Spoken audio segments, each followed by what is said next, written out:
I've never liked waking up. Not that I don't enjoy the thrills and perils of life. I just live a much more exciting existence in my dreams.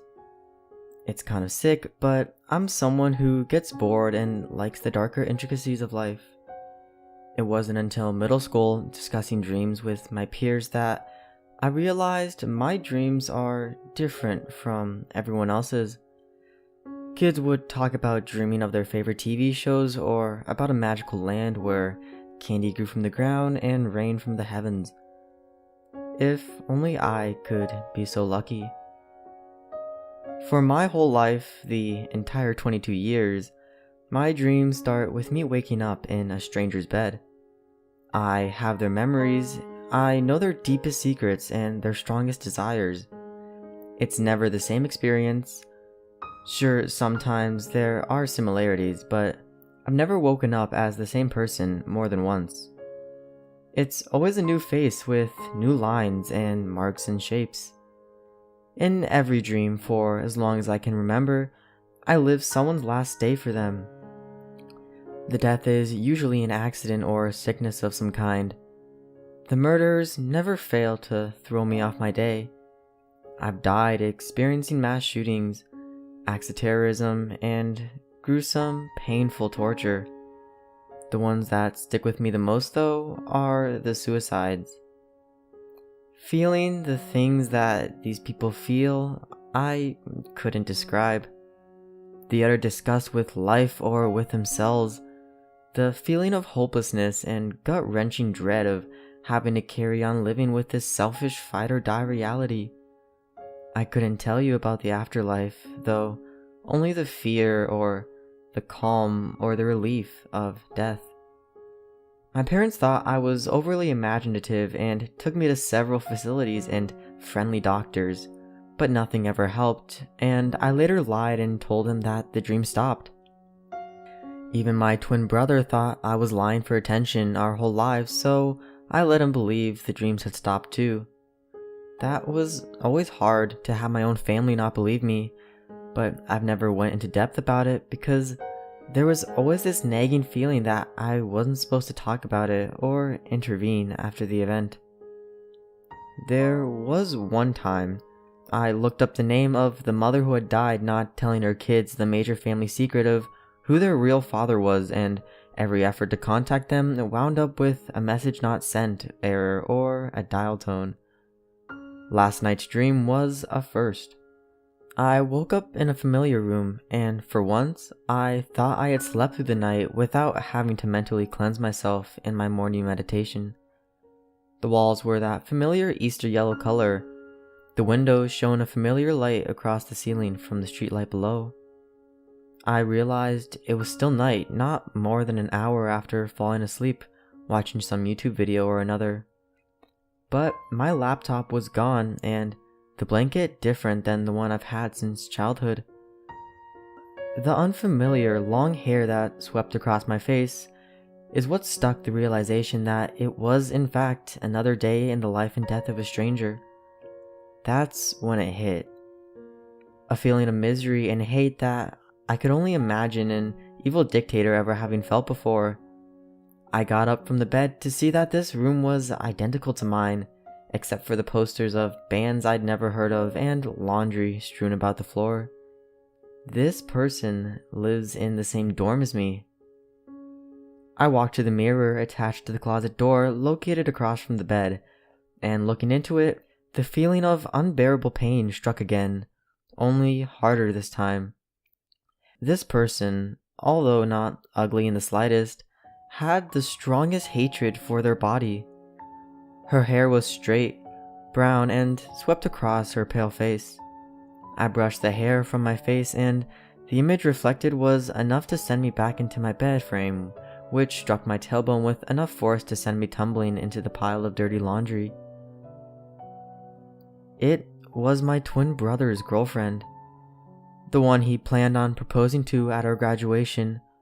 The one who had pulled him out of addiction and into classes at this very campus. My heart sank and the sobbing convulsions took over. The mixture of her depression combined with the reality of the situation hit like a boulder rolling off a cliff. I reviewed her memories, looking for the root of all this evil inside of her, but there was no clear start. Then I saw the plan like a file in the cabinet of the back of her mind. A gun in her trunk stolen from her father's ranch. The route to a secluded location in the middle of the forest about 10 miles from campus. This couldn't happen. There must be some kind of mistake. I've never been someone I know. It was always someone I've never seen in a place I've never been. Though many times I've tried, I could never change fate. No matter what I would do as that person, their thoughts and emotions and physical situation would always lead me to death's door. Not this time. I went to the medicine cabinet looking for some kind of sleep medicine. The closest match was a packet of Benadryl. I took the remaining 4 pills before the thought of running to the car and taking Dad's rifle from under the mat where the spare tire is located took over. I forced myself into the closet, tipping the dresser across the tiny room just before shutting the door, barricading myself in. Against my will, her body fought against the door, trying to open it, and screamed against it. Luckily for me, the dorm was always alive with some loud party or another. After about 20 minutes, she tired out and slumped to the floor in exasperation, crying hysterically. After another hour of crying into dry heaves, I felt her eyelids get heavy. And then the music from the stream of sleep meditation music filled my head, and I woke up to the familiar blue glow of my laptop creating a puke green hue against the yellow walls. And then a message sound resounded from the open Facebook tab. A nameless, faceless profile sent one phrase. Your actions will have consequences. I've been lying awake since 4:30 this morning thinking of what to do. I'm already late to class, so I'll just skip for the day. I graduate in 3 days anyways. I want to go to her room just a floor and a few doors down from my own room and take her to the hospital. I don't know what I'll tell my brother. He's never believed my dreams were anything more than dreams. I could only imagine what consequences there could be, or who the hell messaged me. I'll post an update tonight. Any suggestions on what to do would help tremendously.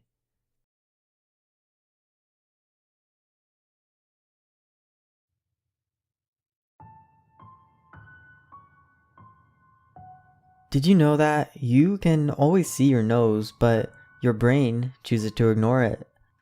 The point is, your brain can make you blind to certain aspects of reality.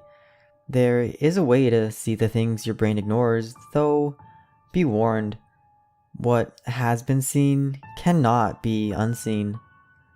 First, you will need a computer. Tablets work just as well. After you find yourself a suitable device, you will need a location. It doesn't have to be a special place, but medium-sized houses or apartments work the best. The next thing you will have to do is close every single door in the location. This is why large abandoned buildings don't work well. When you're at your chosen location, you must make sure you are completely alone. Once you enter the chosen location, you cannot leave, or you'll have to start over at a different location. When you're sure you're alone and every door is closed, you can perform the next step. You have to wait. No matter what time you entered, you will have to wait exactly 24 hours and then wait until 2:30 in the morning.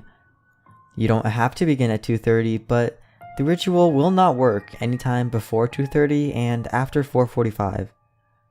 When you feel the time is right, choose a room and start the ritual. Go in and close the door behind you. Sit directly in the center of the room and make sure the door is directly behind your back. Finally, turn on your device. At this point, stopping the ritual will be impossible. There are some things you shouldn't do. Do not get up. Do not look at anything but your own device. Do not make a sound. As soon as your device is finished loading up, it will automatically go into your web browser and open up a website. The website is always random and is never the same for any two people. The website will only display a play button. You do not have to do anything because the video will play itself. The video does not have a length. Images and words will appear. The words will not make any sense to you and will seem like gibberish. The images depend on you. Some people see violent depictions of war. Some people see places they've never visited. Some people see distant planets. No matter the subject of the first few images you see, the tone of the images will eventually take on a darker tone. No matter how disturbing the images become, you must not look away. Even as you hear the doors in the location opening and slamming shut, even as you hear the doors behind you opening, do not turn your gaze from the device. Act ignorant to your surroundings. Such ignorance will be the only barrier between you and the horrors you have allowed to reside with you.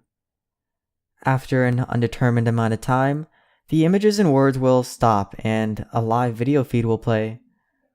The video will show your location.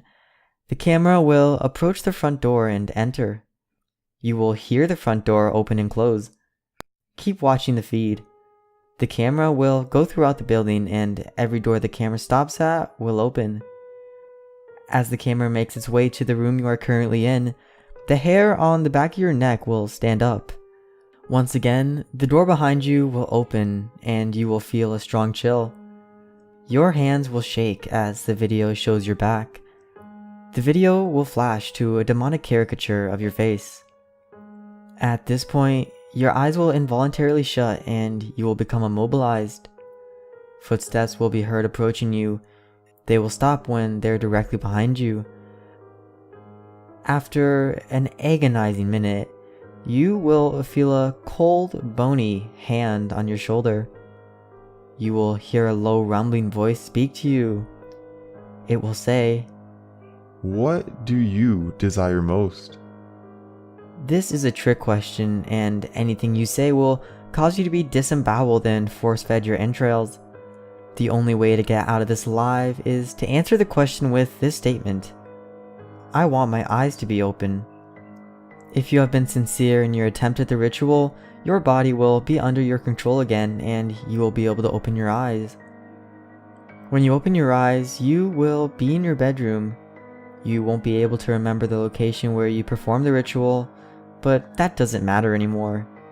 What does matter will be clear to you when you look out your window. You will now be able to see all that you weren't able to before performing the ritual. Every horror story you read or hear or see, all of them are somewhat based on truth. Although the reality is much, much more frightening.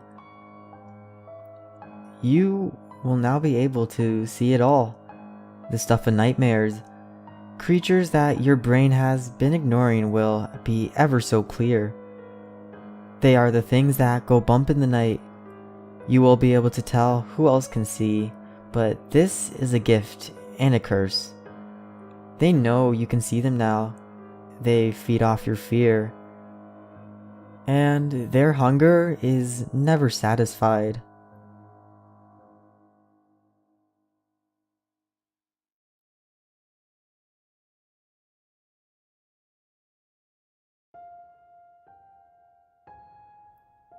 Death was never a choice for me. I can still feel it like it happened yesterday. It wasn't the pain that hurt so much, but more the shock I felt when my husband choked the life out of me. The year was 1962. We were enjoying a pretty decent living and had a small house just down the road from my parents. A perfect spot to raise our 2 kids. That changed September 13 when my husband snapped and took his anger out on me and my twins. He had lost his job at the production plant in town, and bills were piling up. I kept telling him that we could make it, but all Byron saw was a cloud of depression hover over him. I didn't know that sorrow would morph into rage. I can still hear my girl screaming, He took the long carving knife to their stomachs and legs first. I tried so hard to stop him. In my rush to save their lives, he ended mine, bashing my head against the doorknob and then choking me as my two precious angels watched helplessly. My last thought before I died was of them. Dying itself was easy. Darkness, nothingness, genuine freedom. No matter what they tell you about the afterlife, I can at least say that the transition was effortless. Although there was some time in between when I gained my senses back. Not sure how that works exactly, but when I did realize I still had a self, I didn't even know I was dead yet. But my children were gone and I faced the empty world again. And so was Byron. In their place, another family had moved into our home, taken away our things, and changed our lives around as though they didn't matter. As though we were nothing. I wandered the house in a frantic search, trying to get their attention. Yet my screams and all my chants got not even a whisper from them. Then I saw my horrid reflection in the hallway mirror and I realized the truth. Scars ran across my body and face. Byron's final gesture of hate towards me. He wanted me to be cursed in this hell because of his guilt toward being a failure. And I was cursed. That part of death is true. I couldn't leave the house, couldn't even enjoy the sun. I was a prisoner in the place I called home, and the people that shared it with me only viewed me as a threat. It was not that I meant to cause any of them harm, I only sought their company. The new couple, Marissa and Edward, had raised a family of their own. Seeing their children play on the same steps mine had, was enough to make me weep. It was the first time I realized my influence could be reaching into the material world. My wails were heard by the family and they were frightened. They looked up toward the top of the stairs, gesturing wildly and going on about something in the distance making a noise. I was so lonely though. Like a stray dog seeking affection, I tried to make the children feel at ease around my presence. Somehow they seemed to know I was there and would always smile and giggle when they saw me. I grew to care about that family and in some ways view them as an extension of my own. When the fire took them from me, the sorrow returned. It was near to 78. Edward was out on a business trip and Marissa had hired an incompetent nanny to watch the kids. All because of an electrical outlet fuse shortage, they lost everything. True, the house wasn't completely gone. Remodeling was something their insurance company agreed to cover as far as costs went, but after losing their children, the couple divorced and left me behind. I had wanted to save them, to reach out and get their hands as they were stuck under the collapsing rafters. It reminded me of my two little ones, but again, I was powerless. The age of the house had caused their demise before the fire consumed their bodies, thankfully. For a while after that, the loneliness ate away at my heart. The house was empty and only my thoughts of anger toward Byron kept me going. I knew somewhere beyond my prison he was still alive, and I was vowing to get him back somehow. My own demise had fueled this revenge, and knowing the extent of my powers, I knew I could get away with it. It would be perfect. He would suffer longer than any human had. I dared myself to leave the confines of my house many times, yet something still bound me here despite its empty husk. A curse? A destiny? I can't even begin to tell you. When the remodeling was finished and another couple came into my life, I decided to dish my anger out on them. They deserved it after all. Samuel was pretending to be a good husband for his wife, Lucia, but often when she wasn't home, he would have escapades with other women. I waited until I had seen enough to decide that he deserved to die. and then using every bit of my strength, I came to him in the middle of one of his bondage fantasies. The girl he was trying so hard to rape screamed in shock as she saw my scarred body float above their bed. I used my powers to rip his spine straight from his body, dangling up against the chandelier in the master bedroom like a piñata. The slut he had cheated with ran from the bedroom like a disgusting coward. It felt good to get this revenge, knowing I could never be able to do so with my lost lover, but the satisfaction never lasted long enough. After the rage died down, the feeling of guilt and frustration would return. The years slipped by and the house became empty again. Sometimes children would roam to try and find my spirit, and sometimes I would appease their imaginations and chase them off like frightened rabbits. I thought this was all that I would have to look forward to for the next century or so, until my spirit finally went wherever it was meant to. But that changed when I met Ryan. Ryan was different from the other homeowners. He was an aspiring photographer and a single parent. I could tell his love for his child Chloe was real. I would hear him read lullabies to her and watch them play in my yard. Despite all the ways I had been hurt over the years, Ryan made me remember what it was like to be happy. I felt a need to protect them the way I did Edward and Marissa. Often, I was aware of things happening that Ryan was not, and I would reach out with every ounce of my power to stop an intruder or to ward off other dangerous spirits. I was more powerful than I had ever been before, and it was thanks to this new sense of purpose. One day, I was looking on as Chloe used her swing near the old oak, and I saw her slip and fall. Tumbling down the hill, her face hit the edge of the pond nearby, and I knew that if Ryan wasn't alert, the child would drown. I didn't care that the sun would harm my ghostly body, nor that my presence would be known. All I cared about was saving her. I reached the lake and pulled her from the water, frantically trying to use my pathetic powers to bring back life to her lungs. She spit up the water and stared at me, wide-eyed. I realized somehow her near-death experience had allowed her to see me there. Ryan heard her cries of alarm from his porch where he had been distracted by a phone call, and came down to his daughter's side to help her dry off. "What happened, sweetie? Are you alright?" he asked. "I'm okay. The nice lady saved me," Chloe responded. Ryan looked about, clearly not seeing me. I could feel my power draining from being outside. I needed to get back to the house. "She did, huh?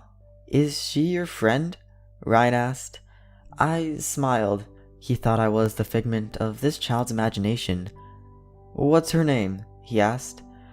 Chloe looked toward me inquisitively, and I answered back. "Call me Jessie." "She says her name is Jessie," his daughter said. I was surprised she didn't find this new connection to a spirit odd. They walked inside and Ryan didn't seem to think any more of it, but Chloe could still see me. I realized my small act of kindness formed a connection to the world I had never known. Over the next year, Chloe played with me around the house, chasing and going on adventures. She would always be so happy anytime she saw my ghostly face, and her father would only smile and handle his software business, glad his child was occupying herself. I felt guilty getting love from a child that wasn't mine, and also realizing that one day, Chloe might forget about me. I didn't want that to happen. In my selfishness, I told her to tell her father that I was real, tell him to find out about the history of the house. To my surprise, she did as she was told. Ryan listened as she explained that I lived in the house for ages, and that it had once been my home. He didn't seem frightened really, just surprised. Once his daughter finished the story, he seemed deep in thought and then sat down at the table. "I guess I owe you a lot," he realized. I froze. Could he see me? No. But he believed. "How can I repay you?" he whispered. I wanted so bad to tell him that I wanted to thank him. He was making me feel alive in ways I thought long forgotten.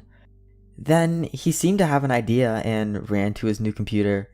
He searched for hours and I only watched in curiosity. Different searches, but all the same question. How to bring someone back from the dead. I held my breath. It seemed too far-fetched to even consider that he would try one of these dark rituals. I couldn't get my hopes up. Over the next few months though, I saw his attitude changing. He bought books online, occult and alchemy, necromancy. He was determined to make contact with me. One night, he made success using a mirror. He saw my gaze after finishing a chant and nearly fell back in shock. You. I knew it was real, but I just couldn't believe until, he said, staring at my reflection. I knew I couldn't speak for him to hear, but his shock melted away and turned into affection. He touched the glass and wiped a tear away. Jesse, I'm gonna save you, he told me. He studied harder than ever after that, every spell, every ritual he could find. Finally, one day, he approached the bedroom and announced he had found the right combination to bring me back into the real world. He used a knife to cut at his wrist and spilled the blood in an abnormal design on the floor. Then he lit candles and covered all the mirrors. He chanted. He was sweating. I could tell that it was taking everything out of him for this to work. Finally, after 3 hours, he seemed defeated and passed out. I touched his cheek and smiled, appreciating his effort. Then he woke up and saw my face. Jesse? He asked in surprise. Ryan, you can see me? I asked. He grabbed my hand, he kissed my face. I couldn't stop my tears. The blood ritual had worked. We sat on the floor crying and laughing as he kept looking at me. Then he took me by the hand and said, "Come on then, let's go show Chloe." I followed him eagerly to her bedroom, and he knocked softly on the door. It was so late, I knew she was asleep, but Ryan was acting like a schoolboy, showing off a frog in front of the class. Finally, he opened the door and turned on her lights. "Chloe, look who it is," he told her. But she wasn't there. The room was empty. His face went pale and he checked the locks and windows. I ran outside to see if there was any sign of forced entry. Finally, he reached the top of the steps and then began to laugh madly. I turned towards him and saw him holding the same knife he had performed the ritual on. "You did this. The sanctum, when I brought you back, it took her," he realized. I couldn't even think of the right words to say. His eyes were filled with rage and anger toward me. He moved towards me to strike, but his feet stumbled over the step. I watched as, it seemed like in slow motion, Ryan fell down the stairs with the knife in his hand. It plunged across his face and slammed through his throat as he hit the bottom, impaling him on the floor. I cried out, yelled to the heavens. Was this my fate? My destiny? I ran to the room where he kept all his secret books. I studied them all. I needed to know the truth. Finding the right ritual, I adjusted the mirror and looked into the spirit realm that I was freed of. I could see Chloe. I could see other children there too. Edward's and Marissa's, and my own. They were all trapped inside. Trapped because of my selfishness.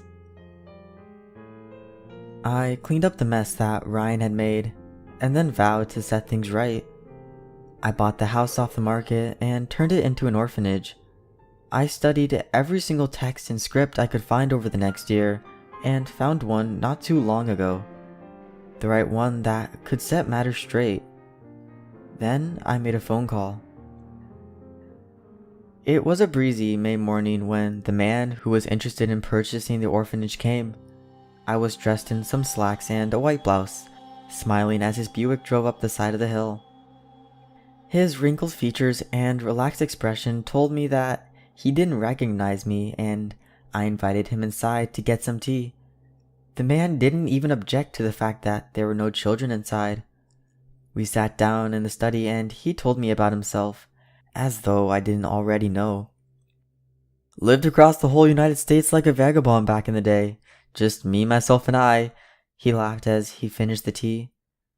Have you ever regretted anything in your life? I asked him. I already knew the answer. Nothing to regret, my dear, except maybe never seeing your smiling face before, he answered. Oh, but we have met before, in this very house, I said as I took his utensils. His face twitched and I saw a shadow of doubt. Jesse? He realized, but by then it was too late. The drug I had slipped into his drink made it impossible for my aged husband to move. I went to the bookshelf and found the dagger, and then removed Byron's shirt. He sat there helplessly in his armchair as I made the cuts to his chest and arms, the proper length and the proper depth for the ritual. What is this? How? He screamed as he felt every single cut I made to his worthless body. A life for a life, and yours will be the last this house ever receives, I told him. Stabbing the knife straight through his heart, I watched with sick pleasure as the life drained from his eyes. Then the blood from his body poured onto the floor, into the wood. I finished the ritual by shedding my own blood with his, and then opening all the windows. I waited for a few moments and then looked towards the stairs. I saw Edward's children standing there. I saw my own two beautiful angels and Chloe. They all ran down the stairs and leapt into my arms. They giggled. They shed tears. We walked through the blood and into the light. And I took their hand and led them from the hell we had all been imprisoned in for years.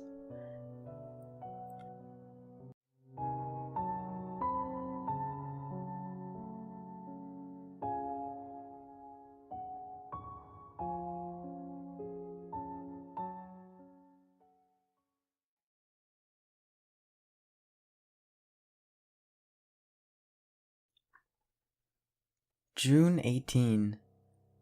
That night I was driving hard along Interstate 40, heading out into the New Mexico desert with a keg of beer resting on the passenger seat beside me and an assortment of Schedule 1 stuffed in the footwell. I was keeping one eye on the road and one eye on the storm clouds gathering behind me, and I'd figured I'd just about make it to the goat house before the heavens opened. I'd painted crosses all over the interior of the truck, chained a big iron cross to the bull bars. It didn't matter how hard I tried to keep them out, they still managed to find a way in. The radio kept bursting into life.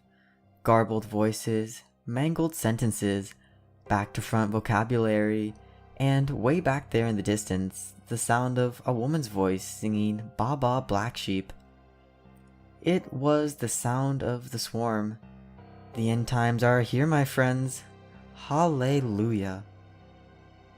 Staring in the rearview mirror as those apocalyptic skies mounted behind me, I knew the swarm was on its way. The world is seriously fucked up. How long did you think God would let this shit go before he finally snapped? I rolled the window down and stuck my head out into the night. Sweet Jesus, I howled. Let your fiery wrath rain down upon this sinful world. Charlene is crying in the back of the truck. I've taped her mouth shut and trussed her up good and proper. For her own safety. She's 12 years old. She likes watching Anne with an E on Nickelodeon, and she likes reading young adult romances. I tell her that shit will rot her brain, but kids always think they know better. Winding the windows back up, I can see tentacles of lightning illuminating the skies behind us, lighting up the interiors of red boiling clouds, and every now and again the crackle of boom of faraway thunder, like the sound of righteous warfare. About an hour ago, I was pulled over by a state trooper. He kept his lights flashing as he got out of the cruiser and ambled towards me. He looked confident and butch. He looked like king of the road. I pointed towards the storm and asked him if he knew what it meant. He frowned. "What storm?" he asked. I realized he was a sleeper. Poor bastard. I shot him in the face and left him lying on the side of the road.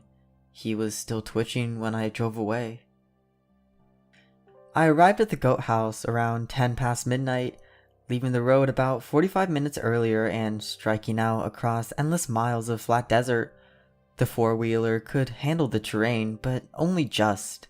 It was a rough ride, and I badly needed to keep my wits about me. It didn't help I'd recently downed a quart of whiskey. It didn't help I'd snorted enough cocaine to refloat the Medellin cartel. By the time I arrived at the house, my brain was crawling with locusts. The entire world appeared to have turned blood red, and a hot, dry wind was blowing out the west. The goat house was a small adobe bungalow erected sometime in the mid-60s by hippies, according to some, renegade bikers, according to others. It was built into the wall of a towering red stone mesa, swaddled in shadow and looking about as bleak and forbidding as anything this side of a bad mescaline trip. I took Charlene out the back of the truck and, slinging her over my shoulder, I carried her with me to the house. Approaching the dilapidated exterior of the building, I saw a shop mannequin standing out the front, dressed in the tattered remains of tuxedos and wedding dresses. They looked eerie and otherworldly. I almost imagined their heads turning to follow me as I passed them. The interior of the building was crawling with shadows, the wooden ceiling rafters black and rotten to the core, and there were gaping holes in the ceiling through which the sky was visible. And in the middle of the building stood a single block of wood, like a grey mortuary slab. Weird feature for an abandoned house to have, that slab. The moon shone down through a hole in the roof, situated almost directly overhead, illuminating it in a weird, unsettling way. I snapped my flashlight on and swung the beam around. Veins of green and white fungus patterned the walls, crawling across layers of shit and graffiti 5 decades deep. If I could imagine the inside of a schizophrenic's head, then those walls would be the perfect angry metaphor. You could feel the tension in this place, the nightmares that had soaked into the walls, the people who had died screaming on that stone slab. I set Charlene in a corner of the room.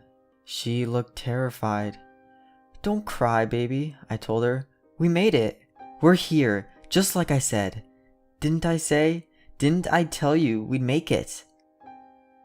I murdered her parents 3 days ago, around the same time I kidnapped her from the outskirts of a small town of Coyote Falls, New Mexico. But I knew she didn't hold that against me.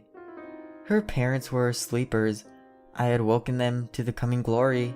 They were singing from the choir right now. I was the fucking good guy. I stroked her hair, choosing to ignore the way she flinched from me. She was tired. It had been a long, hard journey. Kids tire easily. "It's almost over now," I told her. "You can sleep soon." I went back outside and brought in the full-length mirror I'd stashed in the back of the truck. The dust kicked up by the approaching storm was making it increasingly hard to see. Everything was tinged the color of blood. The storm was almost here. You could hear heaven's outcast waxing and waning on the great red wind coming down out of the west, the sound of heavy chains being dragged across the sky, and the moaning and wailing of every lost soul. 5 years ago, I killed a man who owed me $50. I waited until he came home from work one evening, then stepped up behind him and slipped a garrote around his neck. It was a good feeling, pulling that wire super tight and ramming my knee up into the small of his back, and this guy was flailing about and making all kinds of wheezing sounds as he tried to breathe. Just before he died, he got strangely calm. He quit struggling and in clear Spanish said, "Is this what you want?" "More than anything," I told him. After he was dead, I went through his wallet to make it look like he'd been robbed. There was exactly $50 in his wallet. the exact amount he owed me. Life has a sense of humor, you just can't take it too seriously. I stumbled back into the goat house, slamming the door shut behind me, and then I leaned the mirror up against the nearest wall. The frame was ornate and made of heavy brass. The surface was black scrying glass. I'd angled the mirror so that it reflected the whole of the room behind me. I recite the Lord's Prayer backwards as I set about scraping the fungus from the walls into the shot glass, mixing it in with bourbon and sinking the resulting concoction in a single swallow. Damn, it tasted bad. But almost instantly I felt my veins catch fire and my head balloon, and the entire building started to transform. I grabbed the child by the hair and dragged her across to the mirror where I stood, staring at my own deranged features. "I brought you a gift," I roared as I pulled Charlene's head back, exposing the pale white of her throat. "I know you can hear me, Ramirez. I know you're watching me from the other side. I bring you the gift of innocence. In return, I ask that you make my flesh a doorway. Grant me a black tattoo. Grant me a guardian angel of my own. Let men fear me as they fear all those who walk with the shadow folk." I felt something dark rippling beneath the skin of perception. An unseen presence was standing at my shoulder, whispering obscenities into my ear, encouraging me to cross the final hurdle. Not many do. Not many can, but to raise an angel, one must be prepared to open the darkest doorways of the soul. I took a breath, closed my eyes, and slashed the knife across the child's throat. I hear dead children now, crawling around beneath the floorboards, rattling their bones and gnashing their teeth. And these are the innocent. They are calling out to me as I bleed Charlene's corpse into a copper urn, pleading with me to return them to their mommies and daddies. And I could say that the fungus makes me immune to mercy, but the truth is I have no mercy, no compassion, no humanity left.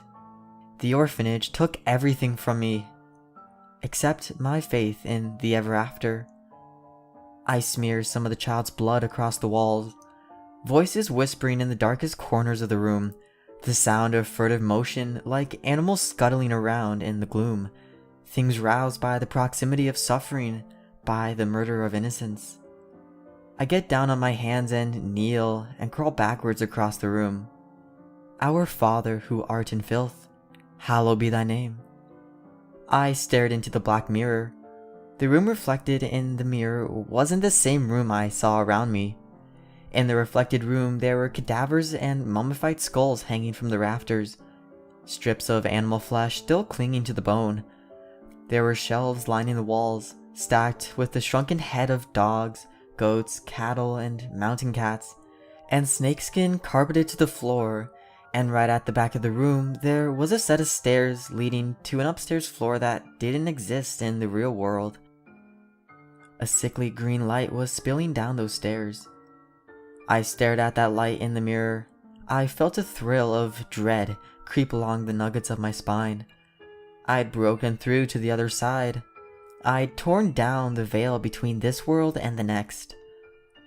The storm struck a moment later. The building shook and groaned, and the heavens were split asunder by bolts of lightning that lit up the world bright as creation day. And I wept and prayed, and I stripped naked and laid myself upon that slab of stone. Footsteps moving about upstairs. No, not exactly footsteps.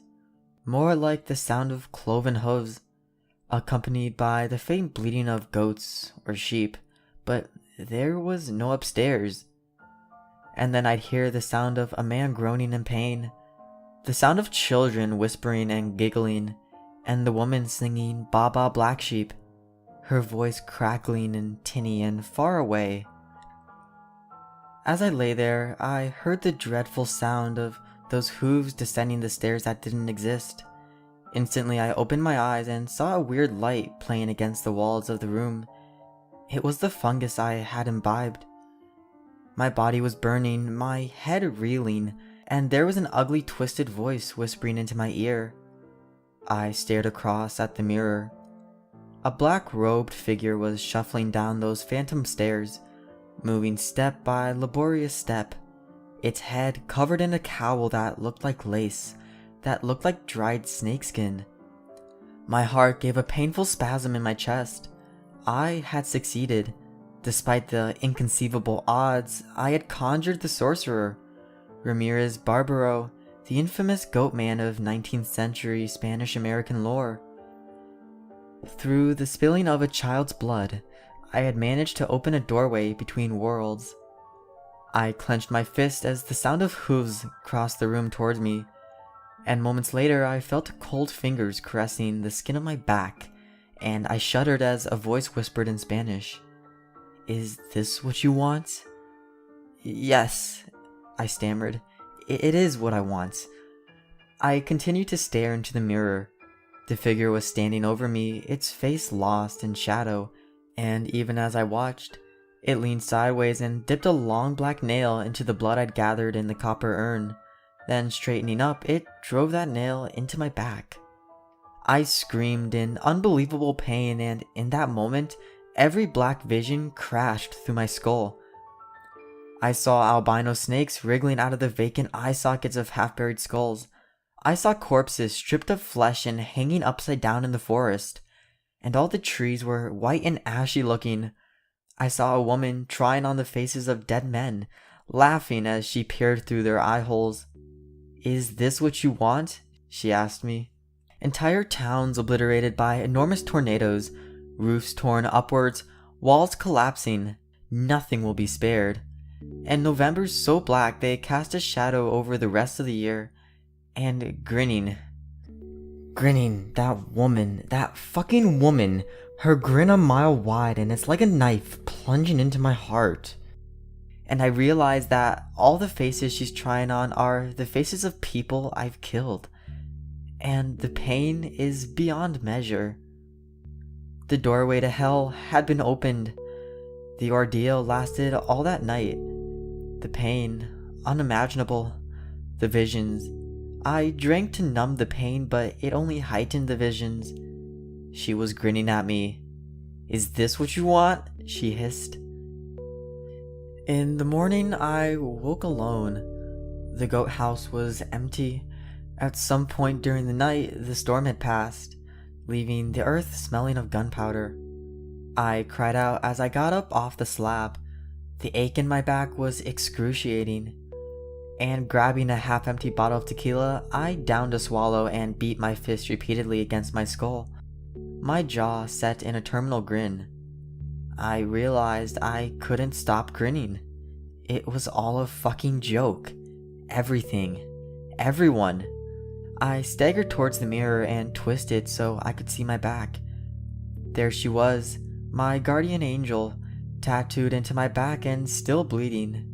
And her eyes were wide and staring, her mouth convulsed into a hideous grin. Lady Grinning Mouth. No one would dare cross my path now. I was protected. I had a guardian angel to protect me from the darkness I knew would follow the storm. I emerged into the daylight, arms held up as police cruisers arrived, screaming from every direction. "I surrender!" I yelled as the cops emerged from their vehicles, guns drawn, howling at me to spread eagle on the ground. As I lay down on the ground, the cops converged on me. It's okay, I said, as they cuffed me and dragged me to my feet. "It's okay, man. I have a guardian angel now. I'm good with the Lord." And afterwards, they tell me I was grinning from ear to ear.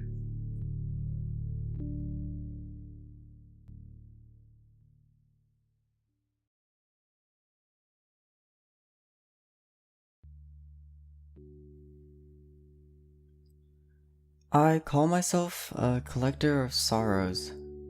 As a teen, I felt alone and ignored. My classmates bullied me, and my parents spent most of their time at work. They didn't have the time or care to hear how Brett pushed me on the playground, or how Tommy joked about my big nose.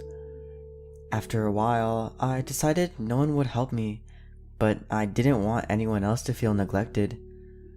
So I started to collect obituaries, missing child ads, and tragic stories in the paper.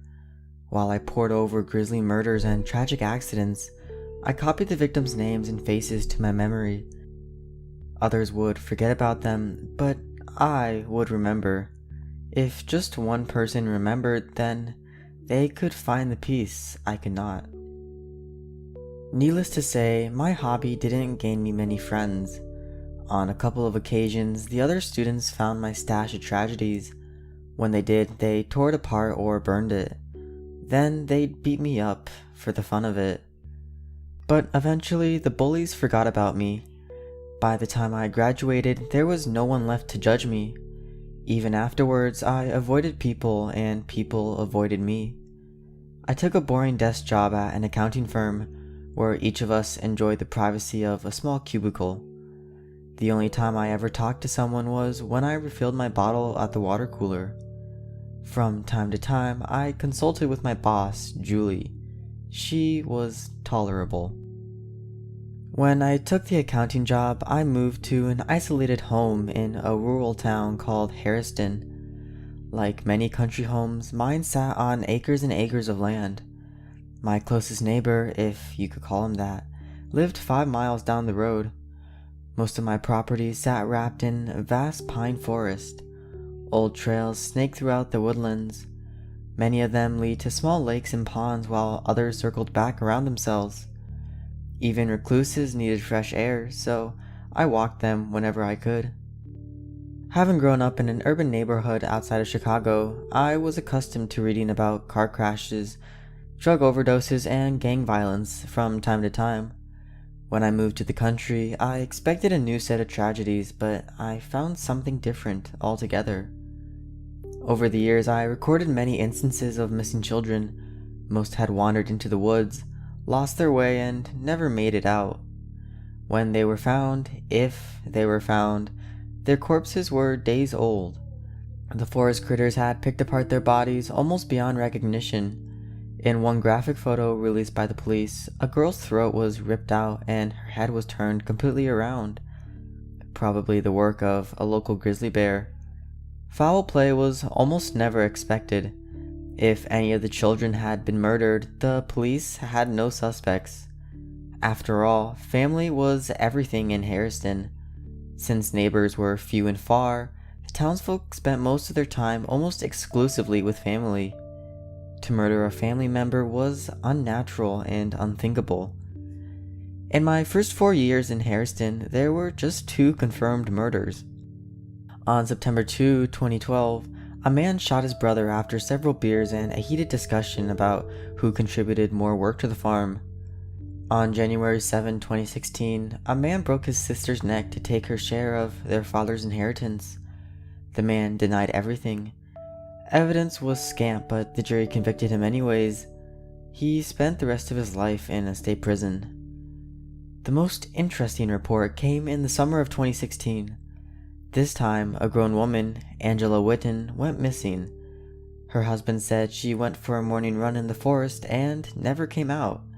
As with the missing children, everyone assumed Witten had simply lost her way. But the husband claimed she ran those forest trails every morning. She could not have gotten lost. She knew those trails by heart. 3 days later, Angela Witten appeared at the start of the trail. An unflattering black and white photo showed her with deep rings under her eyes and a cut across her cheek. According to Witten, when she entered the woods that morning, the trails changed. After a few minutes, she turned back, but even after 10 more minutes of running, she was no closer to home. In time, the trail led her to a clearing. She described the air as thick and unnaturally quiet. The clearing, Witten said, was a perfect circle of dead brown grass. At the center of the circle stood a stone pedestal. She approached the pedestal and found a glass orb. Out of curiosity, she touched the orb. She found nothing strange about the orb itself, but wondered who had placed it there and why. Angela Witten then tried to exit the clearing, but she fainted before she could reach the tree line. At that point, the woman's recount became harder to follow. She spoke of laughing shadows and eyes on her back. The only thing she could clearly communicate was that something was following her. Even after leaving the forest, she said she still heard it and felt it, and it was getting closer. Witten's story took up only a short column on the 4th page of the newspaper. Just a day after her story was published, Witten died. Her 5-year-old son found her collapsed on the kitchen floor with her neck snapped. Authorities concluded she must have slipped and fallen against the counter. Witten made primetime on the local news station. With my interest piqued, I searched through the library's archives. Death by snapped neck was fairly common in Harriston. It affected children on the playground, elders in their homes, and loners and lovers alike. There were upwards of 100 cases in the past decade. With that said, I found nothing noteworthy about these deaths. Most deaths could be attributed to everyday clumsiness and run-of-the-mill accidents. And in a few suspicious cases, there was never any mention of forests, stalkers, or paranoias. My gut said there was a common thread searching through the sorrows of Harriston, but I found nothing. I gave up the search. Not 2 days after I gave up, I flipped through my own collection of Harriston sorrows. To my surprise, I noticed Angela Witten's paranoia wasn't the first. Eric Garland, age 7, was one of the many missing children. Before his disappearance on August 12, 2015, Eric suffered a week of night terrors during which a disfigured man followed him through the woods. At first, the man lurked in the shadows, but as the nights progressed, he became closer. Once within earshot, the man introduced himself as the Deathstalker. One day before his disappearance, Eric said the Deathstalker stopped following him in his dreams. Now he followed him in waking reality. The Garlands thought nothing of it until their son ran into the forest, never to be found again. Although I didn't wish harm on anyone, I watched and waited eagerly for the next tragedy to strike my small country town. A voracious black cloud hung over Harriston, swallowing him and her without warning. For that, someone else needed to die. But the days were quiet and the obituaries short. I checked the news at all hours of the day, even during work at the firm. My boss noticed a decline in my work. After calling me into her office, Julie told me I was on probation. Reluctantly, I put my research aside. Another few months passed. I read the papers in the morning, but nothing of interest ever came up. I forgot about snap necks and deathstalkers, just run-of-the-mill deaths by disease and car crash. That is, until one summer evening, when I headed to the forest for a leisurely stroll. The sun's toes dangled over the horizon, and the trees were abuzz with chatter of birds and cicadas. As I stepped into the forest, a warm gust of air sighed through the branches. Hands in my pockets, I headed left down the fork in the dirt trail. After another left turn, the path would curve around to the other side of my property. All in all, it was a 15-minute walk, just long enough to clear my head. I watched the pine needles tumble down from the treetops as I continued onward.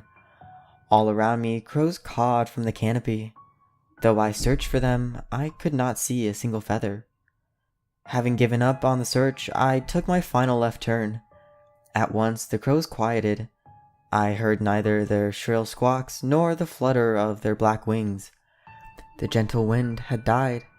The entire forest sank into a heavy silence like that of a storm cloud waiting to burst open.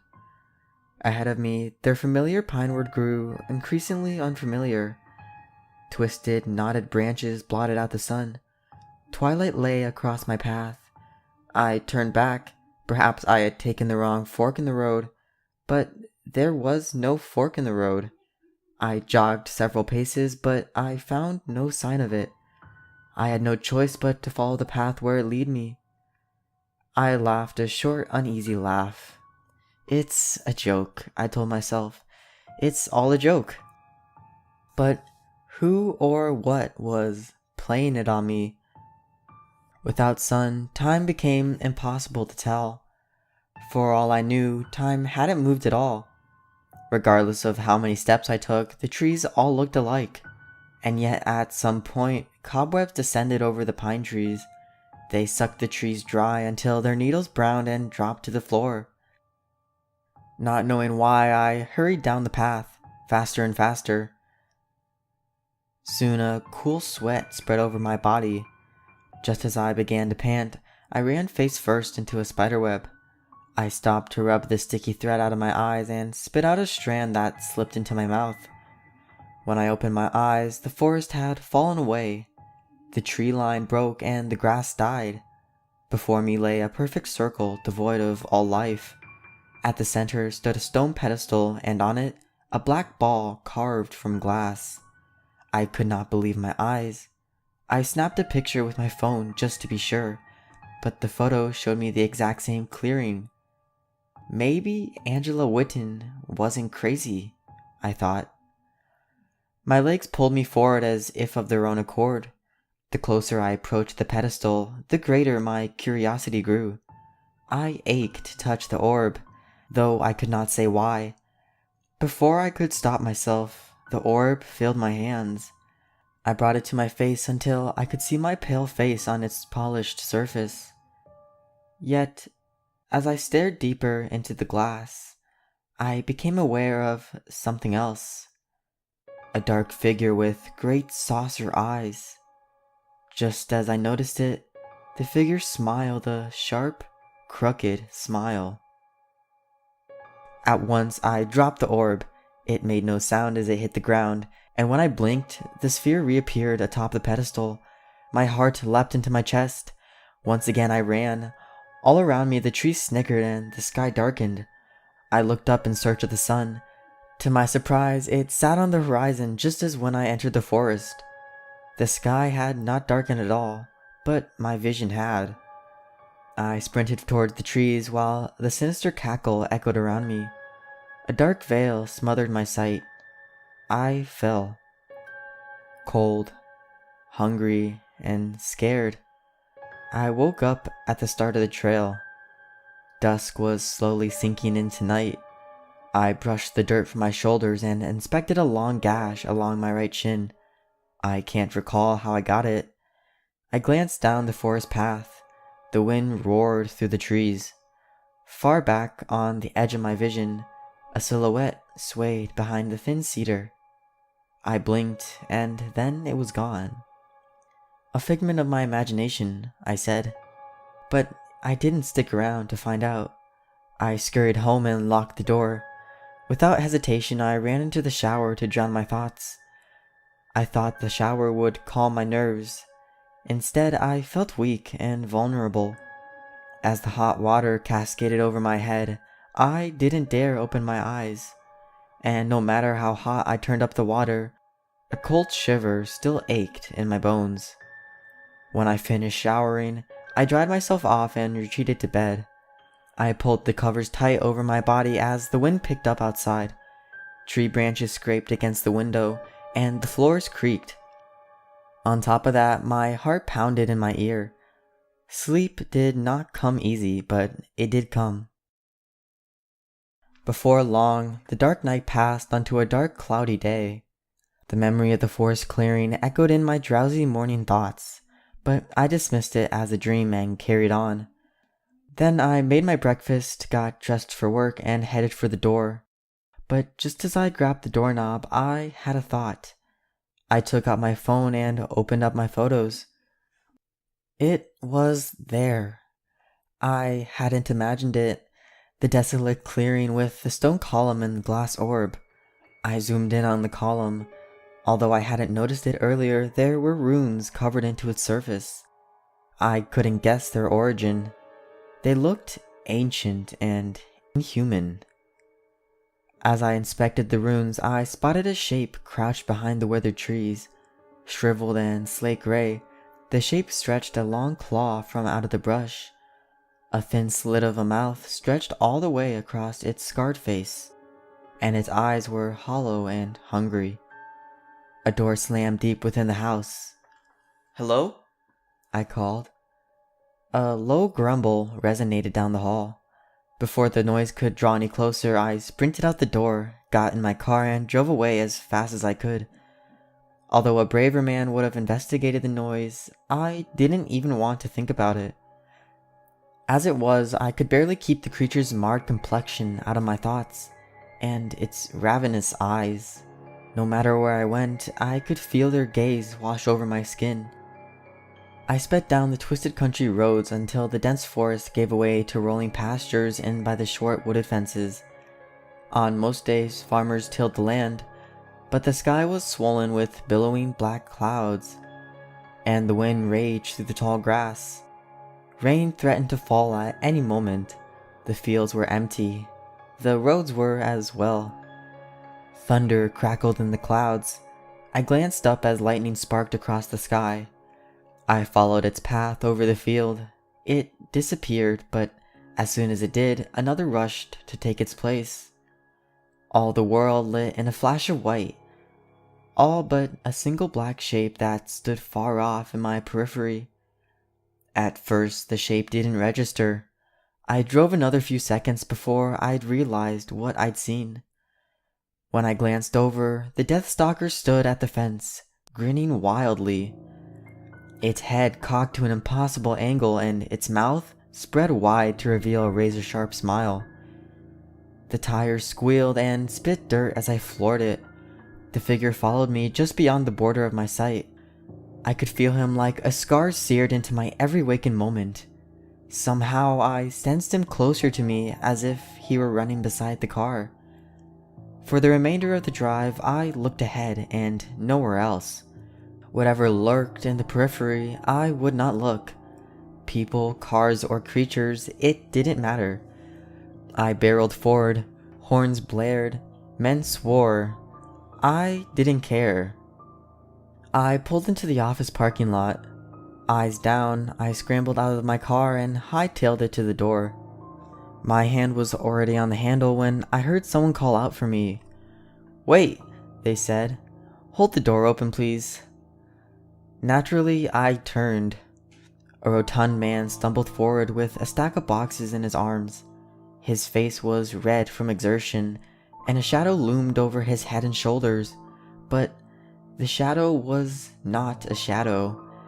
It was the dark body of the Deathstalker. No less than 10 feet tall, the beast towered over the man. Its head snapped between severe angles and a hot screech emanated from its throat. The creature cackled as I disappeared past the door. No doubt I caught several suspicious eyes as I ran into my cubicle. I heard the clack of heels behind me. "Are you alright?" someone asked.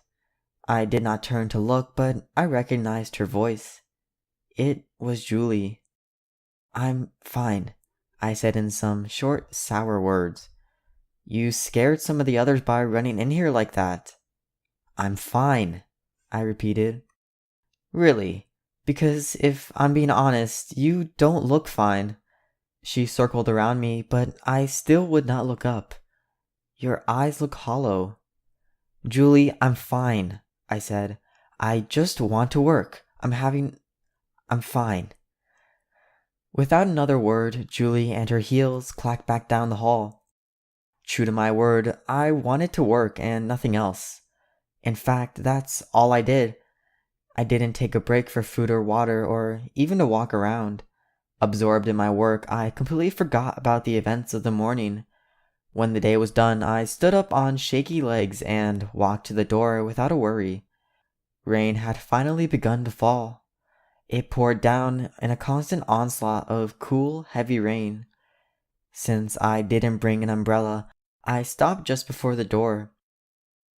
Although the sun would not set for a few hours, the sky was cloaked in dusk. I stared into the stormy sky and sighed. Only a few paces behind me, a deep sigh echoed my own. "Hello?" I said. Silence. But I knew what followed me. The creature's patient watch burrowed deep into the nape of my neck. I scratched the patch of skin, but it only worsened the discomfort. I itched to turn around. When I did not, there came a sharp click, click. click. The noise drew closer and closer until curiosity finally overcame me. Hanging from the ceiling tiles, the Deathstalker crawled towards me ever so slowly. The creature stopped and reached out with one spidery arm. Its disfigured head spun around until it sat upright. The Deathstalker bared its crooked teeth. A demonic laugh rumbled in its throat. I bolted out the door. The rain beat down. In the 5 seconds it took me to get in the car, water had seeped through my shirt and shoes. With shaky hands, I guided the key into the ignition and started the car. But the engine sputtered.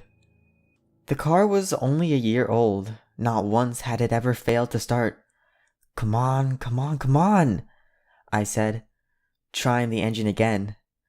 This time it worked. Lightning split the sky into two as thunder rolled over the earth, and the wind shrieked as I drove my car down the slick streets. Inky clouds stretched from horizon to horizon. There was no way to tell where I was in the tempest, but the further I drove, the more darkness gathered. I was driving straight into the storm's heart. Again, I sensed an icy tingle across my neck.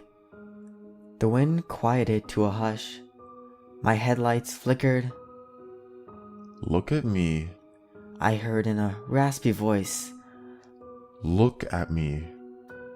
"No, leave me alone," I screamed. The Deathstalker laughed. My headlights flickered once more and then gave out, but I charged forward blindly. One way or another, I would make it home. The car shook as another clap of thunder spread over Harriston.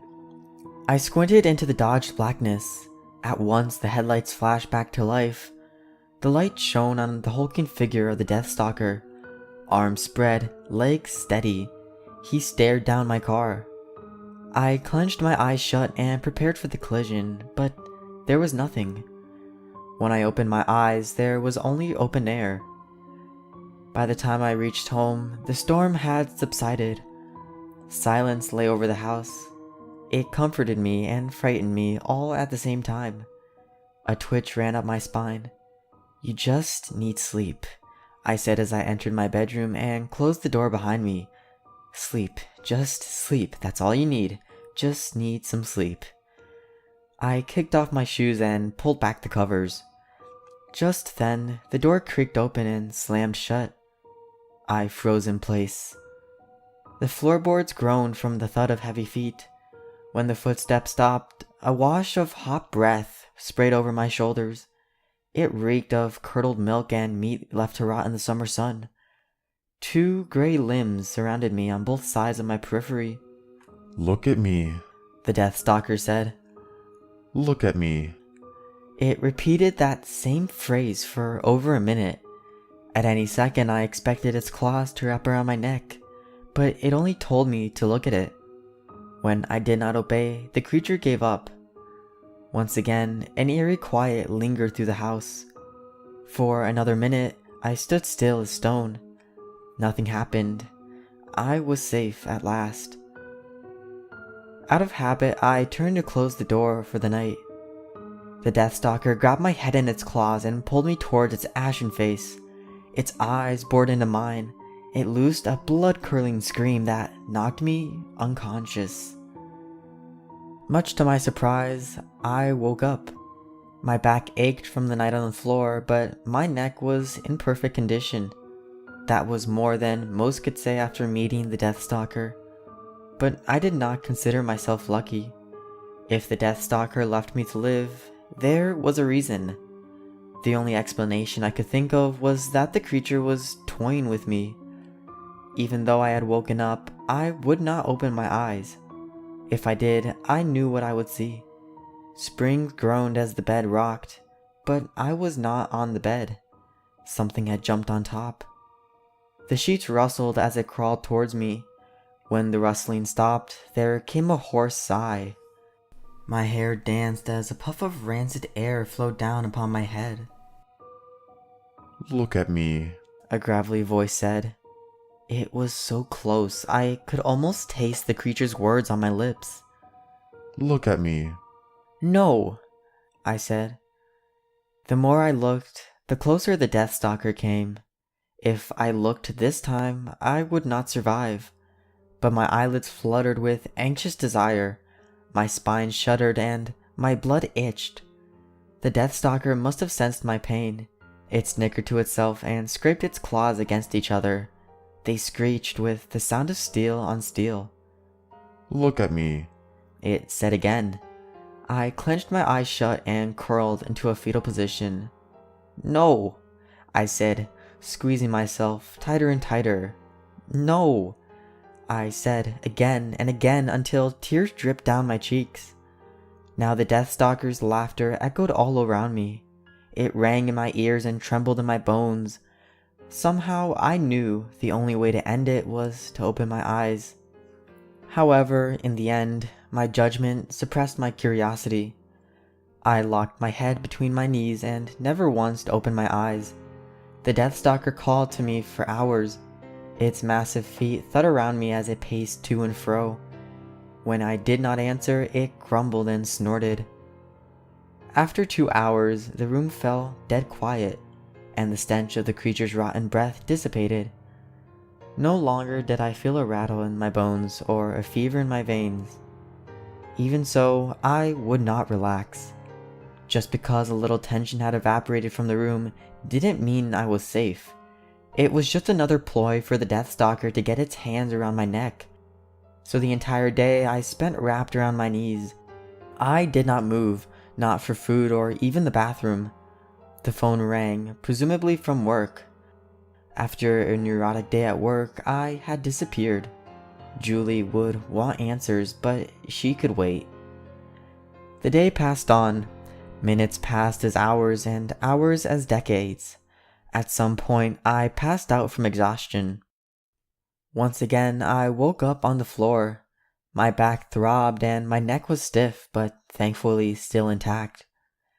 Dawn stretched through the windows and the morning doves cooed. I rose to stretch my limbs, washed my face, and changed my clothes. I made it halfway to the bathroom before I realized my eyes were open. My heart throbbed for a moment and then slid back into a peaceful rhythm. Despite the horrible days prior, I did not fear my sight. I heard nothing, saw nothing, felt nothing. I was free. I knew it. Sun shone upon the winding country roads. I enjoyed the leisurely drive to work. I smiled at the swaying forest trees and the workers in the field. When I got to work, I greeted my coworkers happily. Even on a normal day, this was strange behavior for me. Oddly, I could not find Julie to explain why I had never showed up to work the day before. I sat down at my desk and got to work. Yesterday's work still sat on my desk, but I completed it without delay. Before I moved on to the current day's work, I went to the water cooler to refill my water bottle. That's when I saw Julie scamper in. "Julie," I said. She jumped as I said her name, but came over regardless. "I apologize for yesterday. I was bedridden. It was terrible. Julie?" Her hair stuck in clumps. Dark rings circled her eyes, and her blouse was a wrinkled mess. "It's fine," she said. She forced a weary smile. "I understand." "Are you alright?" I asked. I had a rough night." She looked past me and nowhere else. "What do you mean?" I asked. Her brows burrowed in an expression of deep distress. "I had a dream of this glade in the woods. It wasn't a memory. I had never been there, but I could feel the withered grass on my feet. It was as real as anything. As real as you standing in front of me." She still would not look at me. At the center of the glade, there was a stone column with a black ball on top. I touched it and then I started running for some reason. I kept running and running as if something was chasing me. Now I'm awake, but I still feel like I'm running. If Julie looked at me then, she would have seen the color drain from my face and the light vanish from my eyes. "That must be terrible," I said. She laughed a nervous laugh. I think I'm seeing things, she said. Before I could say anything, she shook her head. No, I'm fine. I'm fine, she said. I knew otherwise. 2 days later, Julie was found dead in the stairwell of her apartment. Neck snapped. She fell down the stairs, or so they said. Family members called it a freak accident and a terrible tragedy. Her brothers wrote the obituary himself. He spoke of childhood memories on the farm, summers on the lake, and Christmas in the Florida Keys. His words were tender, wistful, and utterly heart-wrenching. They made a lovely addition to my collection of sorrows.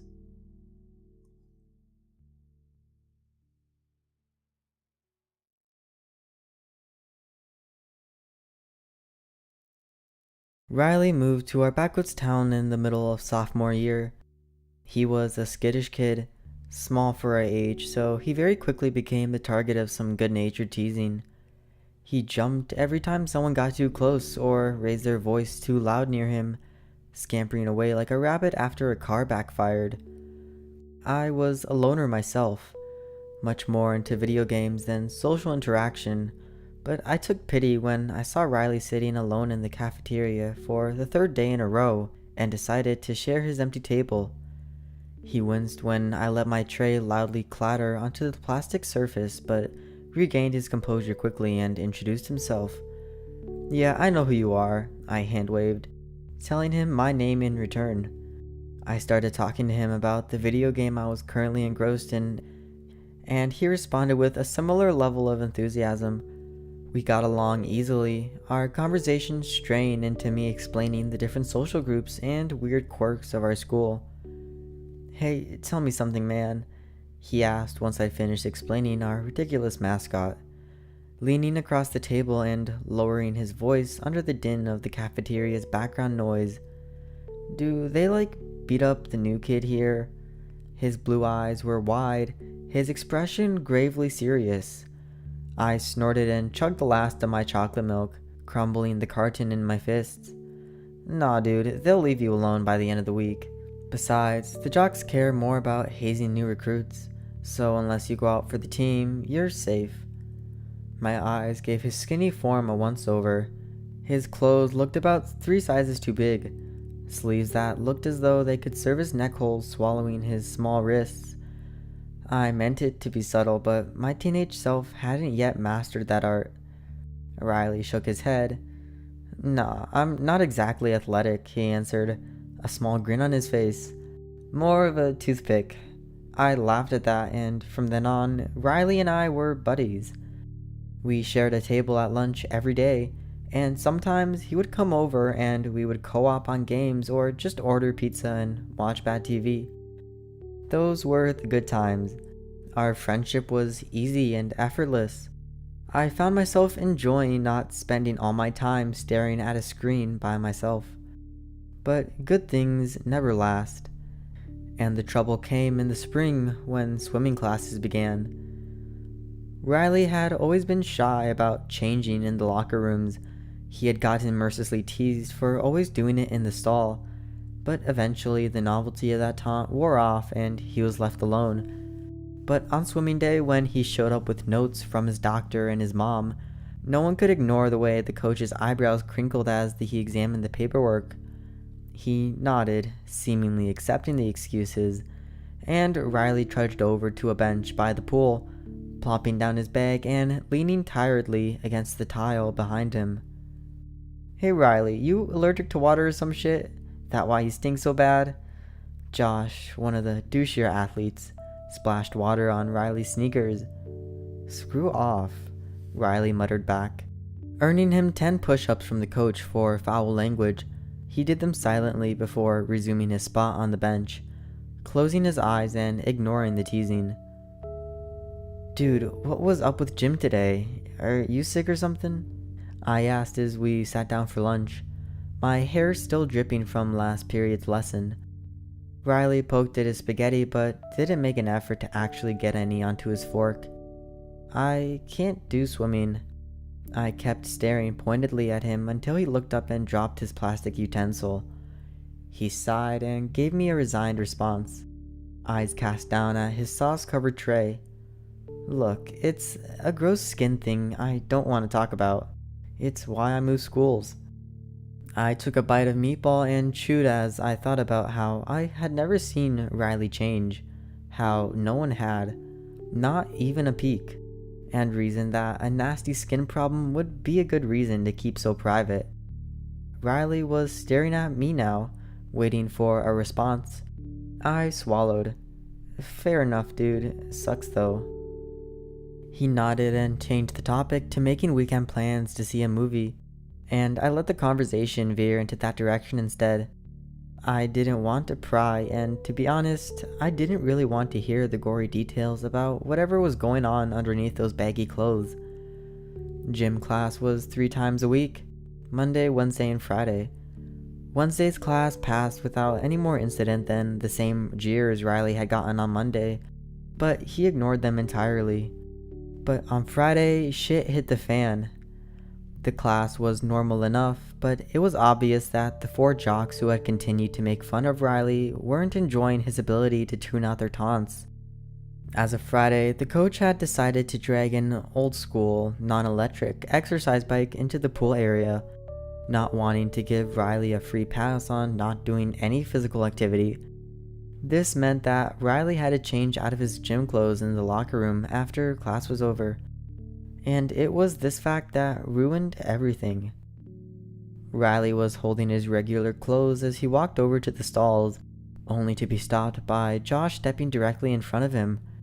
Josh was easily a foot taller and solidly built from his rigorous workout regimen, a fact that was all too apparent in his swim trunks. "Why are you going to the stall again, Riley?" He managed to make Riley's name sound like an insult. Riley tried to sidestep him, but Josh just blocked him again. "What, you some kind of gay?"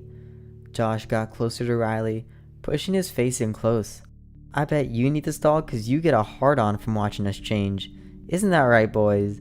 he asked, and his 3 backup cronies nodded, closing in the ranks around Riley. "We got ourselves a pervert." "I'm not gay," Riley replied, standing as tall as he was able. He tried to push past Josh, but Josh was too quick and too strong. One small extension of his muscular arms and Riley was on the floor on his back. I stepped forward and extended my hand to help him up. I wasn't strong like them, but I was a big guy, and I hoped that would be enough to make them step off. "Just let him change, guys," I said, trying to restore any semblance of peace. This, however, backfired as Mark, one of Josh's friends, shoved me from behind. "His boyfriend to the rescue," he jeered. I stumbled, but I was too big to be toppled that easily, so I kept my footing. "Hey guys, you want to play a game? Ever heard of Smear the Queer?" Mark asked, and I saw Riley's eyes widen with panic. Surprisingly, Josh stepped forward, hands out in a placating gesture. "Now Mark, let's just let the lovebirds have their alone time in the stall, okay?" He moved aside and gestured grandly towards the bathroom. My eyes narrowed in suspicion, but before I could say anything, Riley had started to scramble past him. The second Riley was next to him, Josh's plan had become clear as he grabbed the waistband of Riley's pants and pulled down hard, taking down his boxers too. He had started a line about an erection, but that died when it became very clear to everyone that Riley didn't have a penis. "Holy shit," Josh whispered, letting go of the clothing as he stumbled back in shock. Riley hastily pulled up his boxers and shorts and used everyone's stunned inaction as an escape opportunity, darting out of the locker room before another word was spoken. After I had processed what had just happened, I took off after him. I found Riley in the bathroom I knew he preferred the most, the one that was meant for handicapped students and was a little room of its own. He had always claimed to like the privacy, but now I understand the real reason why he wouldn't go into a multi-stall bathroom. I could hear him crying through the locked door, and I sat with my back against it, sighing. I didn't know what to say, so after letting him know that it was me and not one of those dicks, I didn't say anything. Probably 5 minutes passed before his crying subsided a little and he spoke, his voice muffled by the door. "This is why I left my last school," I heard him mutter. "I wanted to be treated like a boy, and the people that knew me as a girl weren't very understanding." There was a pause where he blew his nose loudly. "I thought it would be different if I was just a boy from the start, you know? But it's not." I heard a slam, like his hand hitting the floor. Nothing changed. I didn't know how to respond, but I knew I had to try something, so I opted to change the subject. "Do you still want to go to the movies tomorrow?" I heard a snort of laughter. "Please tell me that's not you asking me on a date." I shook my head before realizing he couldn't see it. "Nah," I replied. "I don't date boys." There was more silence on the other side of the door before I heard some shuffling and the lock clicked. I stood up as Riley opened the door, his face blotchy from crying but smiling all the same. We went to lunch as usual and ignored the whispers and stares. The rest of the day was a blur. I was trying so hard to block out everyone's bullshit that I don't remember a damn thing. I had wanted to tell a teacher, the principal, anyone. But Riley begged me not to. He said it would just cause more problems and it would make his mom worry too much. He looked at me with pleading eyes and I promised to obey his request. I can't begin to express how much I have regretted that decision every day since. We agreed to meet at the movies at noon the next day before heading home on our separate buses. That was the last time I ever saw Riley. Someone had overheard us confirming our plans, and because we lived in a town with less than 1,000 people, Josh and his gang got word. Everyone knew where everyone lived, so it was simple for them to intercept Riley as he walked to the movie theater. The four of them were easily able to overpower my friend. They drove him out to the woods and they brutalized him. The papers just listed assault, but as his mother later cried on my shoulder, both of us lost in our grief. She told me the full extent of what they had done to him. They had burned him with cigarettes and carved slurs into his skin. They cut off his breast and raped him so badly that he had internal injuries that would have left him unable to even use the bathroom. That is, if they hadn't lynched him and left him to die. Naked and bleeding, bruises covering his face so entirely that it had to be a closed casket funeral. I let his mother grieve to me. Her husband had died several years ago and Riley was an only child, so she had no one else. It was weird seeing pictures of Riley as a young kid with long hair, wearing dresses and holding baby dolls, and pictures around their house. His mom blamed herself for not being able to afford the hormones that he begged for, and wondered if he would have passed, if he would be alive if he had been able to access them. I tried to tell her that it wouldn't have made a difference, but the words were hollow since I was also blaming myself. If I had just told someone, if I had asked him to sleep over at my house and we had gone together instead, if. The ifs consumed me day and night. I stopped eating, stopped playing video games. Basically, I just laid in my bed and stared at the ceiling, continually replaying that last day in my head, wondering what I could have done differently and beating myself over every mistaken choice. It only made matters worse when the police ruled that Riley's death, while a homicide, had no suspect leads. It didn't matter to the cops that everyone knew who had done it. There was no evidence, no witnesses, and they all alibied each other flawlessly. The case was as cold as Riley's corpse and covered up in much the same way. My parents only let me take 2 weeks off of school for grieving before they insisted I went back. They had given up on my grades at that point, but they told me I couldn't stay at the house forever, and so back I went. But the school was empty without Riley. Emptier still with everyone gawking at me. I sat down alone at our table and examined the ingredients on my milk carton closely, trying not to cry. Someone sat down across from me, and I looked up to see Josh leering across the table. My vision went red as he smirked. "Where's your girlfriend?" he asked smugly. "Riley was a boy, and you killed him," I whispered, a tear falling down my face despite my best efforts. That just made Josh laugh. "You need a dick to be a man, gay," he responded breezily. I lunged across the table, screaming incoherently, unable to see anything but white-hot rage as my fist pummeled his face. The onslaught too sudden for him to defend himself. It took 3 teachers to pry me off of him, and I got sent home immediately. Luckily, I didn't get in any more trouble. I managed to break his nose, but the school opted to give me online coursework for the rest of the year and gave my parents recommendations for counselors. I wondered if not expelling me was some sad attempt at atonement for not preventing Riley's murder, but I never asked. That night, I sobbed as I stared towards the ceiling, my bloody knuckles stinging as I wiped away salty tears. "Riley, I'm gonna kill them," I vowed, and I plotted how to get away with their murders just like they had gotten away with his until I fell asleep. I dreamed of Riley, whole and at peace, telling me not to do anything and that he would take care of it. "How can you?" I remember asking him in the dream, screaming through snot and tears. "You're dead." He had smirked and told me not to worry about it. I woke up with tears still lingering on my cheeks. "Screw you too, subconscious," I mumbled, furiously wiping my face. I groggily swiped at my phone, doing my usual social media sweep before getting out of bed, hoping to distract myself from the dream. I didn't have to look further than the first article to find a suitable one.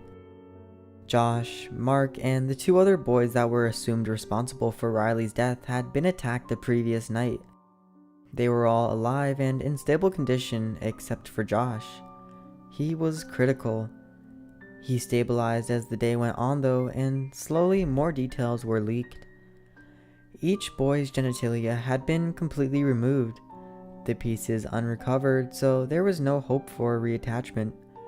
Josh had additionally had his Achilles tendons cut, causing him to lose a significant amount of blood and ruining any chance that he would play football professionally, as had been his goal.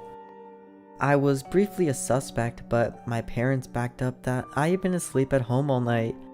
The police were suspicious, and I can't say that I blamed them. But one piece of evidence seemed to convince them that I wasn't involved. All 4 boys had been mutilated at the exact same time. The cops took this to mean that 4 boys were involved, and since I didn't have any other friends, it became apparent that I wouldn't have been able to orchestrate such a mauling even if I had tried. The case went cold, just as Riley's had.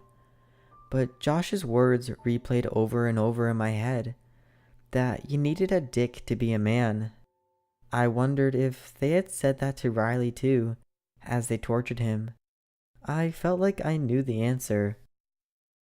When the boys returned to school and opened their lockers, only to find their penises hanging inside it like festering mistletoe, my suspicions were confirmed. Riley had always had a good sense of humor, and apparently it never went away.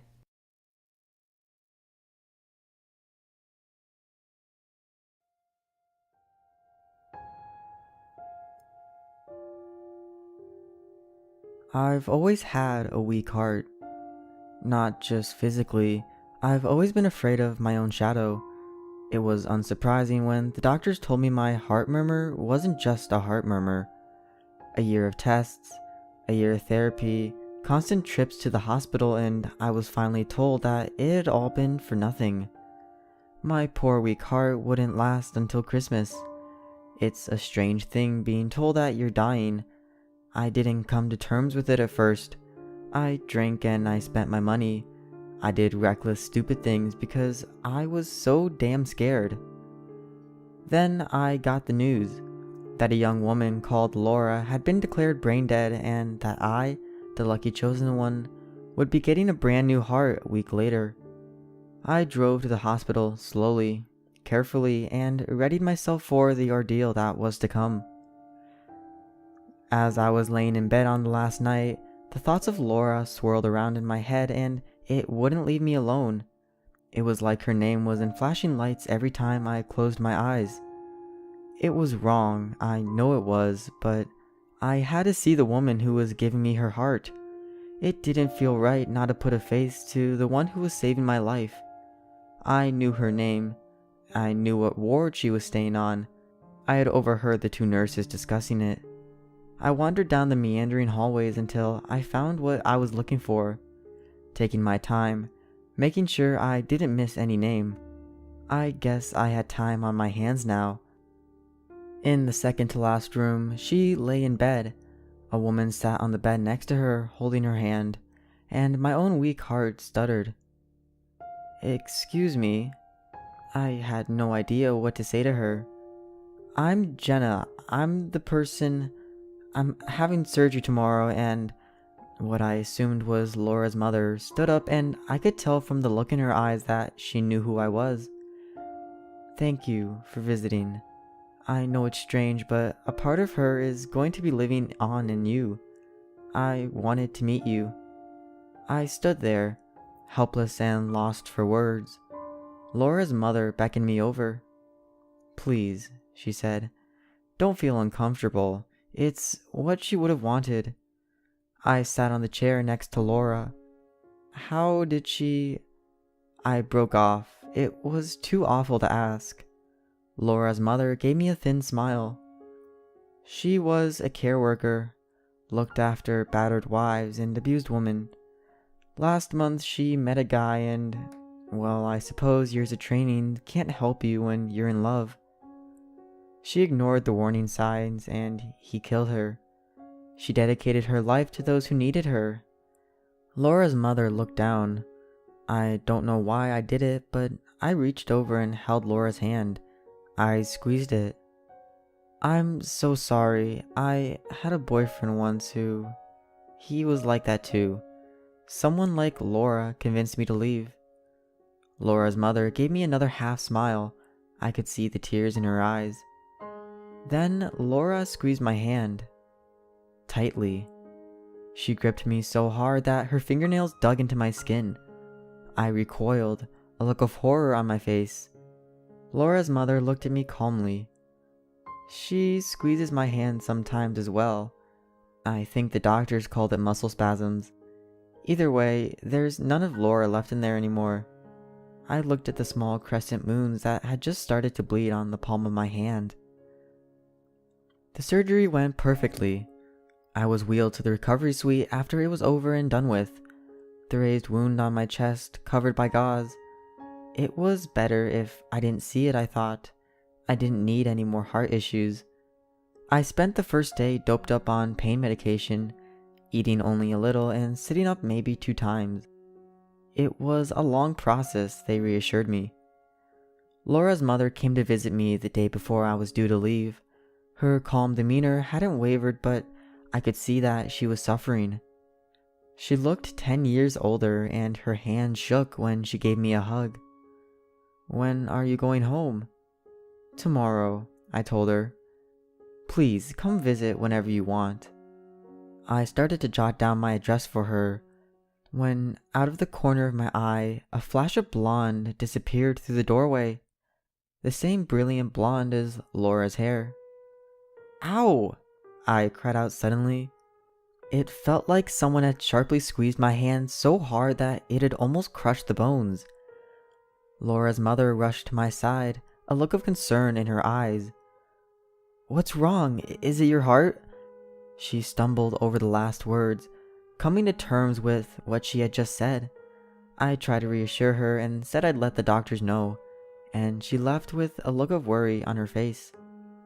When I looked down, a new set of crescent fingernail marks were below the ones that Laura had made. 10 identical bleeding smiles. The taxi ride home was short, and before I knew it, I was back in my own flat. It felt strange to try and slot back into where I had left off. My life had been almost over the last time I had been here. I looked over the mess and cardboard boxes. the remnants of one night where I had tearfully tried to pack and store my belongings so my parents wouldn't have to do it when I died. Laura's heart beat so strongly it felt like it would come out of my chest. It did this all the time, and I realized this was what a healthy heart must feel like. So why couldn't I shake my feeling of unease? That night I had a dream. Laura was in her hospital bed, but her mother was gone. I could hear my heart, Laura's heart, beating in my eardrums so loudly it was painful. I tried to cover them, but my hands were pinned to my sides. Some unexplainable force was moving me towards the motionless figure of Laura on the bed. Her lips were blue and the window had come open, whipping the blonde hair around her face. I was almost on top of her when her eyes flew open. They were milky white, the eyes of someone dead. "Get out," she rasped, her voice guttural. I could hear the heartbeat faster and faster, drumming until I thought I couldn't take it anymore. Then I woke up. The sound had been real. Laura's heart was so loud it felt like it would rupture my eardrums, and I screamed in agony, trying to cover my ears. It was useless. It was coming from some deep place inside of me. I could feel it reverberating around the hollows of my chest. I stumbled out of bed, gasping for air, and tried to find my phone. I needed to call someone. Anyone, an ambulance or my mom, anyone that would pick up. "Get out."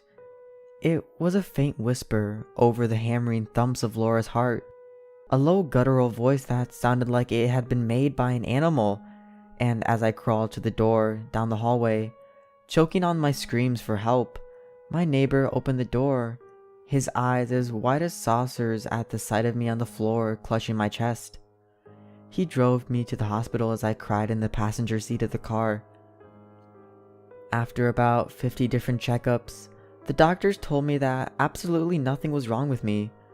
They told me my heart was regular, my blood pressure was normal, and that everything was going just swimmingly.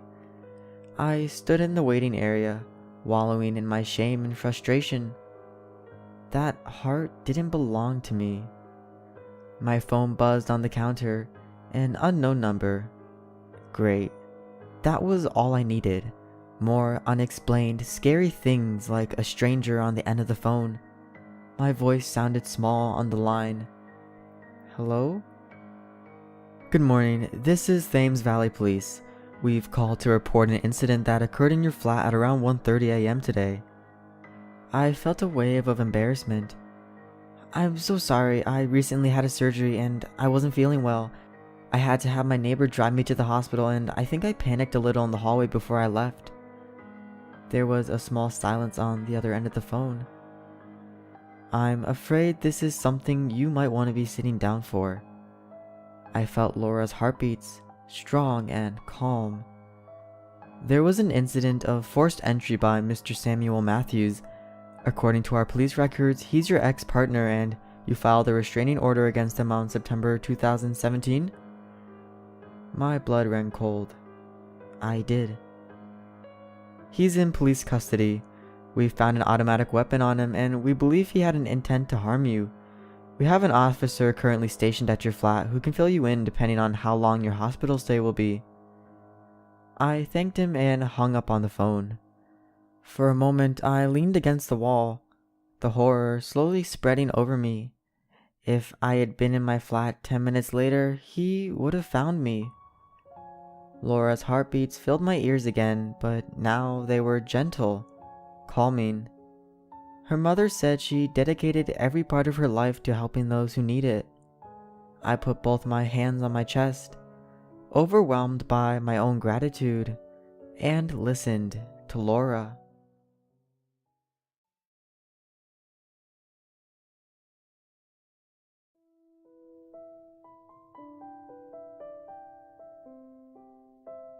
You know, when you were 5 years old, you would never let your mother turn off your nightlight because it kept away the monster that hid in the dark void in your closet.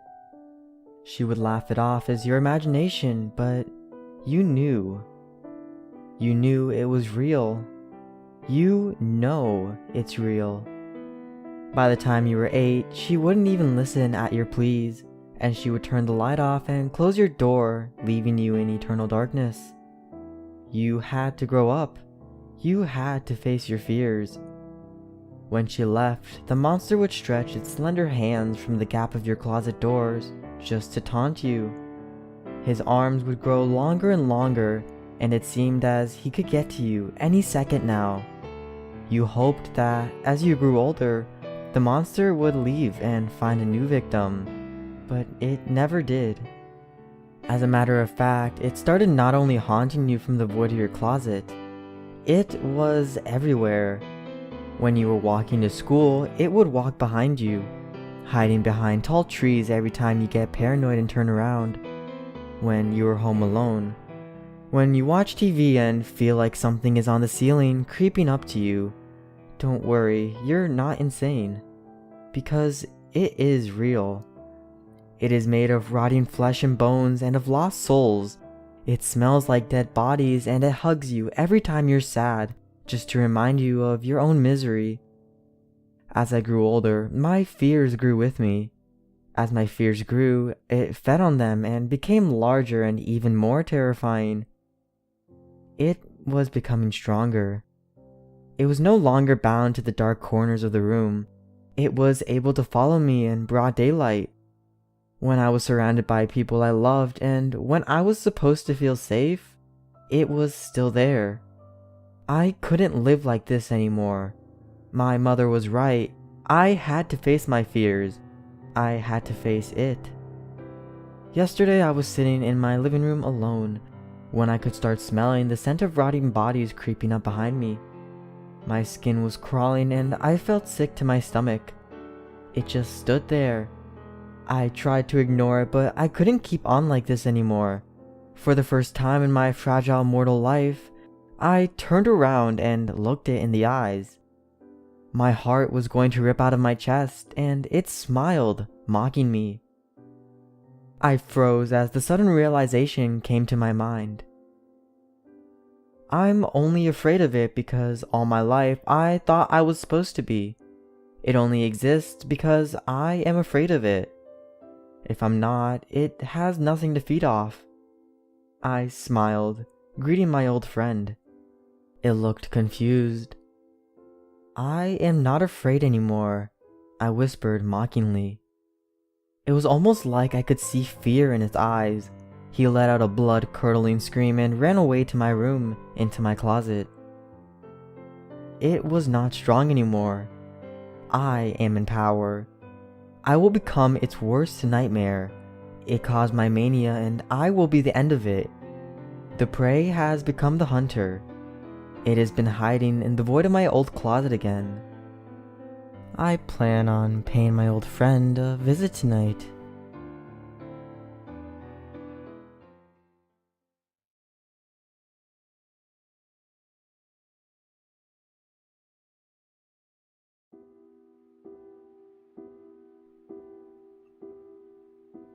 How can you be afraid of something you cannot see? This question was the start of my undying passion to study the human psyche and become the psychotherapist I am today. Everyone tends to be scared of the unknown, and I'm starting to see why. Sometimes all it takes is a creak in the hallway or the rustling of leaves outside for your imagination to run wild with a bunch of creepy what-if scenarios. But of course, before you know it, you wake up the next morning alive with no bruises or scars. Hopefully. It's a haunting thought when you hear facts like 95% of the ocean has yet to be explored. Who knows? Maybe we'll find the lost city of Atlantis one day. Oh, I forgot to introduce myself. My name is Eric Turner. I started off as a high school psychologist. However, my passion was focused on a very niche market outside of school. People who fear what they cannot see. Let me explain. My clients consist of those who believe to have either been abducted by aliens or those who have been visited by some supernatural entity. It really is quite a fascinating experience. as a lot of my clients, who do not know each other in any way that I know of, tell stories that have similar points and imagery. Now, what's my role in all of this? I basically listen to these individuals talk about their frightening experiences with the extraordinary, give them some emotional support, and let them spill their minds. And then I receive a nice hefty check. Great, isn't it? I remember this one older woman in her mid-50s giving such vivid descriptions of a night when she was visited by these horrible creatures. In her own words, I just turned off the lamp beside my bed and set my reading glasses down to go to sleep. After a few minutes, I felt a cool breeze coming from the right side of the room, where the window was left open. That made me quite puzzled, as I could never keep the windows open during the night. I was about to get up to close it when I saw them. These dark, towering figures standing at the foot of my bed, looking at me with their big all-black eyes.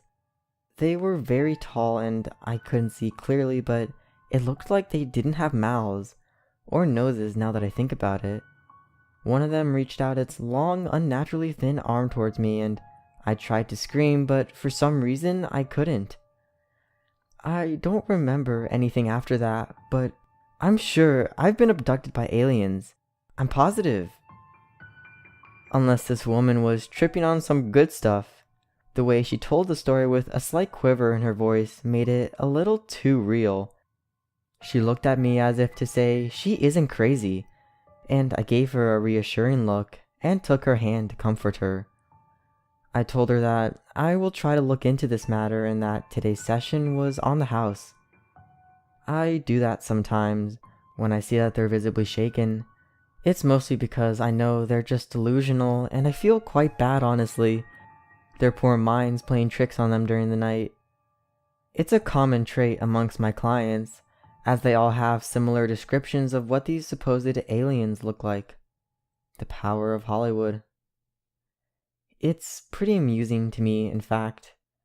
I don't see any of those descriptive features looking back at me in the mirror.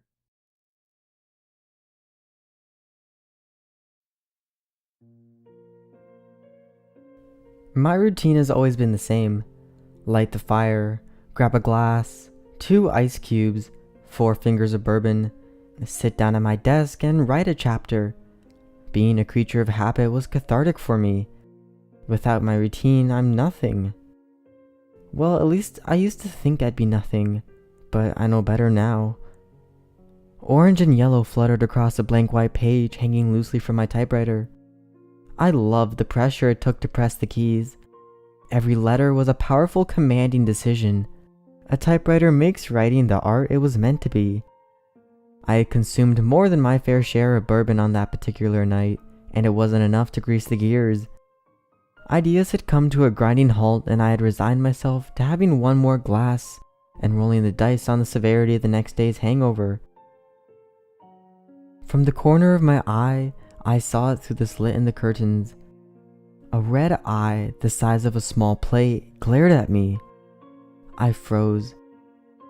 I was alone.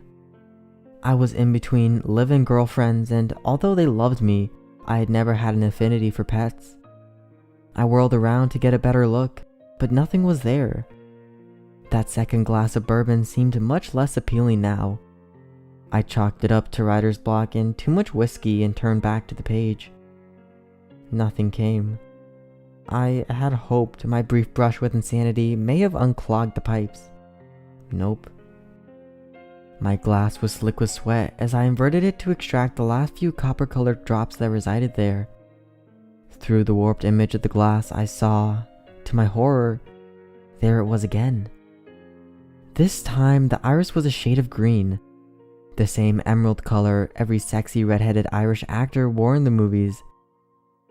This time, I continued to look through my peripherals, and as I waited, more eyes gathered in the windows. Red, blue, hazel, purple. Every color of the rainbow and in all shapes and sizes. My heart was trying to punch a hole in my chest. I was paralyzed. No 2 eyes were the same in color, shape, or size. and I assumed that no two eyes resided on the same face. I began to draw in breath as I amped myself up. Fake courage and real courage are the same thing after all. I leapt from my seat and raced to the window. The eyes didn't fade or slowly pop out of existence as I faced them. They simply no longer inhabited the same plane of existence that I had been occupying, if that makes sense. I wrenched the blinds closed and hurried into my room. It was time to put that waking nightmare to rest. It is now day 253. I have been without food or water for the better part of a week, and have finally begun to exhibit symptoms of dehydration and starvation. I have tried everything to escape their gaze. Everything has failed. I have come to the conclusion that they are simply here to observe. They have never hurt me, and in fact, they have saved my life on numerous occasions. A life I have tried so many times to extinguish. The day after, I awoke, confused and very much in pain. I had clearly crapped out on the hangover, and the morning washed over me in painful waves of color and light. I sat up with my head in my hands and thanked my lucky stars the night was over. As a circular shadow sprang into being on my comforter, I inched my vision towards the one-paned window in my room. To my dismay, but not to my surprise, one single eye had returned to follow me. It sat there, placidly observing me. I slowly moved from the bed towards the doorway, and the pupil followed me like a trained sniper. I ran for the front door. My hands closed around the small brass knob. It turned easily in my hand, and the door didn't protest to being opened. I sighed in relief. I had assumed that neither would work. I took a step outside and breathed in the fresh morning air. My joy was cut short as my pelvis shot backwards and I was hurled back into my home. That was the last time the doorknob worked. Since then, I have tried just about every conceivable method to end this waking nightmare.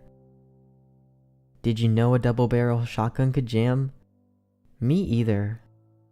Maybe the bullets were just dead. Faulty from production to package. Fairly unlikely for 100 rounds though. Oh, and when you drop a toaster into the bathtub with you, the electricity feels like thousands of tiny eyelashes kissing your skin. At least it does when the current can't kill you. All the knives have gone dull and all the pills must have expired. Nothing works. Everything in this house is dead, except for me. Every morning I wake, the cabinets are stocked with food. My ice tray always has just 2 cubes, and my bourbon is always topped off. If I try to drink before it's time, the ice becomes fused to the tray. And after I try to drink myself to death, the bourbon only appears at night. The eyes learn. The eyes provide. The eyes watch. They are always watching. I deviate and they adapt. They put me back on the righteous path. They must have been watching me for a while before I noticed them. They want me to write. They need me to perform. Perhaps I'm an exhibit in an intergalactic zoo. Too bad I'm not the guy playing MJ in a game of one-on-one.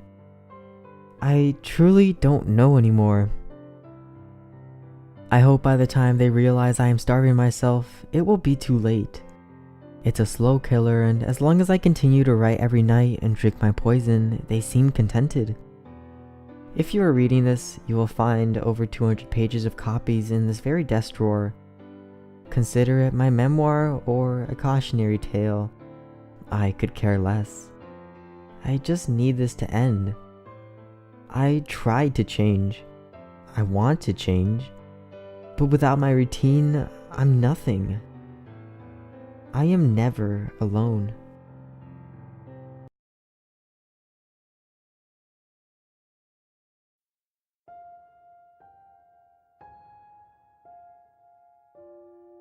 That title is more or less just for me, so if I find this in my post history a month from now, I won't be making the same mistakes.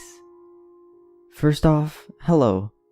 My name isn't important, But what is important is the things I've been experiencing for the past 9 years, from the first time I saw him. When I was 9 years old, still living in that old worn out house on the corner, I used to always play outside near the woods under the tall pine tree. It was closed off by a smaller birch and patch of shrubbery, which made it a nice little spot to get out of the sun, hang things from the branches, and have a little natural clubhouse sort of setup. I spent a lot of time there since, growing up in a poor household, I never had much in the way of entertainment. We didn't have cable TV, and the AC never worked, so there was no point in staying inside during those long summer hours anyway. The trees were my way of finding a place to have fun. It was like that as long as I could remember, and it ended when he visited me for the first time. I have such a clear memory of that day, which is why it's so shocking that he can make me forget it when he needs to. I remember playing with a discarded nail, drawing little lines in the dirt and pretending I was digging trenches for my tiny pebble soldiers to play in. I heard a laugh coming from the woods next to me, and when I looked, there he was. A man wearing a dark red pinstripe suit with unnaturally long fingers and forearms. For this reason, I assume, I immediately put the name Mr. Hands to him. I don't know how, but I immediately knew a set of rules I had to follow with this man right as I saw him. He never told me them, but I knew them without needing it. The game he played was called Keepsy, and the rules were simple, if not a bit frightening. They came in the form of a short rhyme. Mr. Hands will give you a ball. You must hold it while you run and crawl, because if the ball drops, you'll feel a great pain, and the Keepsy will start all over again. You will forget it all when it ends, but never let him get to 10. Oddly enough, I found myself saying it out loud to him, and this prompted him to nod, and before I knew it, I was holding a shiny red ball in my hand. The game had begun. He started to move towards me in these long, exaggerated steps. I had to run, and so I did. I got halfway across the yard actually, when I tripped in the hole my dog had dug, and turned over to see Mr. Hands standing over me. I felt a sharp pain in my stomach, and the next thing I knew, I didn't know anything. I had no idea how I had gotten there, why my stomach hurt, or why I was out of breath. I did all I knew a 6-year-old could do. I sat down and cried. Later that night, my mom discovered a scar on my stomach, a thin line pointing downwards. This is important because I have 6 of them now, and understand that they are tally marks. Every time you lose Keepsy, he leaves another tally mark, and you forget all of it until the next time you see him. And unfortunately, when you see him, you have to play. I'm playing right now, which is why I'm writing this from a bus station in Utah. I've lost his trail for now, but I know distance doesn't bother him. He always finds his target, I know that much. And given that my bus is late, I don't expect to be winning this round of Keepsy. However, precautions need to be taken. This part I am writing directly to myself. You know what the rules are now ahead of time. The next time you see Mr. Hands, you will be prepared. Keep the car doors unlocked at all times so you can get in faster. Never be outside more than 100 yards away from the car, and try to keep tree lines to your back. He will be coming somewhere between 2 years to 5 months after reading this, so you must be ready for another game by November at least. Be sure to tell work that on short notice you may have to go on leave. All you have to do is hold the ball for 2 weeks. That's how you won the 4th game, and I suspect that's how you will win the others. I don't know what happens when he gets to 10, but you can't let it go that far. Good luck, and I hope you check your post history sooner rather than later. I feel like he's close.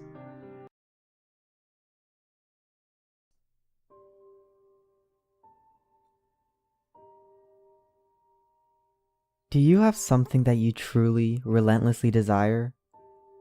Despite your state of life, is there something else that you would go completely to the end of the world to get? Well, lucky for you, there's a way to achieve what you're looking for, and you won't need to go to the end of the world to get it. But you will need to go somewhere, and the place may be too out of reach for some. It's not far away, closer than one may believe, but there's requirements that some individuals may not possess. First, whatever it is that you seek, know that you must seriously desire what you want. In your eyes, it should be something you need. If you begin the journey without the correct state of mind, you will surely fail, as it is near impossible to turn back once the journey starts. The second requirement is that you will need a vehicle of sorts. Most use a car, as it gives one a false feeling of protection, which may be what gets you through. There have been a select few that have used small motorized vehicles, such as an ATV or motorcycle. But this is proven to be quite difficult, as the conditions of the journey can prove to be too bothersome, even during its early stages. Do not use a vehicle too large or noticeable, as you will need some of the cover of the night to be most safe. Also, while any sort of vehicle will do, you may not want to choose the most expensive or cherished vehicle. You can take out your slick new black Mercedes for a drive if you'd like, but don't expect it to come out in a pristine state. Make sure your vehicle is completely fueled before beginning the drive. The first task to accomplish is to locate the road. It doesn't have a name, it's not on the map, and technically, it doesn't even exist. It will only show up if you're looking for it at the right time, and you will only spot it if you know what to look for. Finally, you must be alone during the journey. You didn't think you'd be able to go with a group, did you? It must be night when you begin. Choose the time of the night where you believe the roads are the least populated. Drive to any area that is just a stretch of road surrounded by woods. Here's where you want to start paying close attention. If you're looking for a road, it will turn up eventually, but you need to search for the road's hints in order to pull down the right one. Once you're close, you will see or feel the signs, but what the signs will be will depend on what it is you desire. For example, if you're in search of wealth, you may spot shimmers on the empty branches of trees, as if they resemble the shine of gold or diamonds. If you seek love, you may begin to see rose petals slowly dance in the light breeze, blowing in the road's direction. If you seek revenge, you might sense an ever-growing feeling of heat or anger in your body as you approach. Just know what it is you really want, and you'll have no problem finding the turn. Once you're sure you found the revealed road, take a deep breath and turn down onto it. At this point, you have officially started down the nameless road, which will bring you through 11 miles, leading to whatever it is you seek. Each mile will test your desire and will expose if you really do want what you're searching for. Before you go any further, stop the car and be wary of a few warnings. Do not turn on a radio during the drive. Do not use a phone during the drive. Reception would be cut off anyways. Do not open the window during the drive. Make sure they are closed before you continue. If you are riding a vehicle without windows or a top, then prepare for the worst, as the odds are heavily stacked against you. Do not attempt to leave your vehicle at any time. You'll never want to exceed 30 miles per hour unless you're desperate to make it through a section of the road.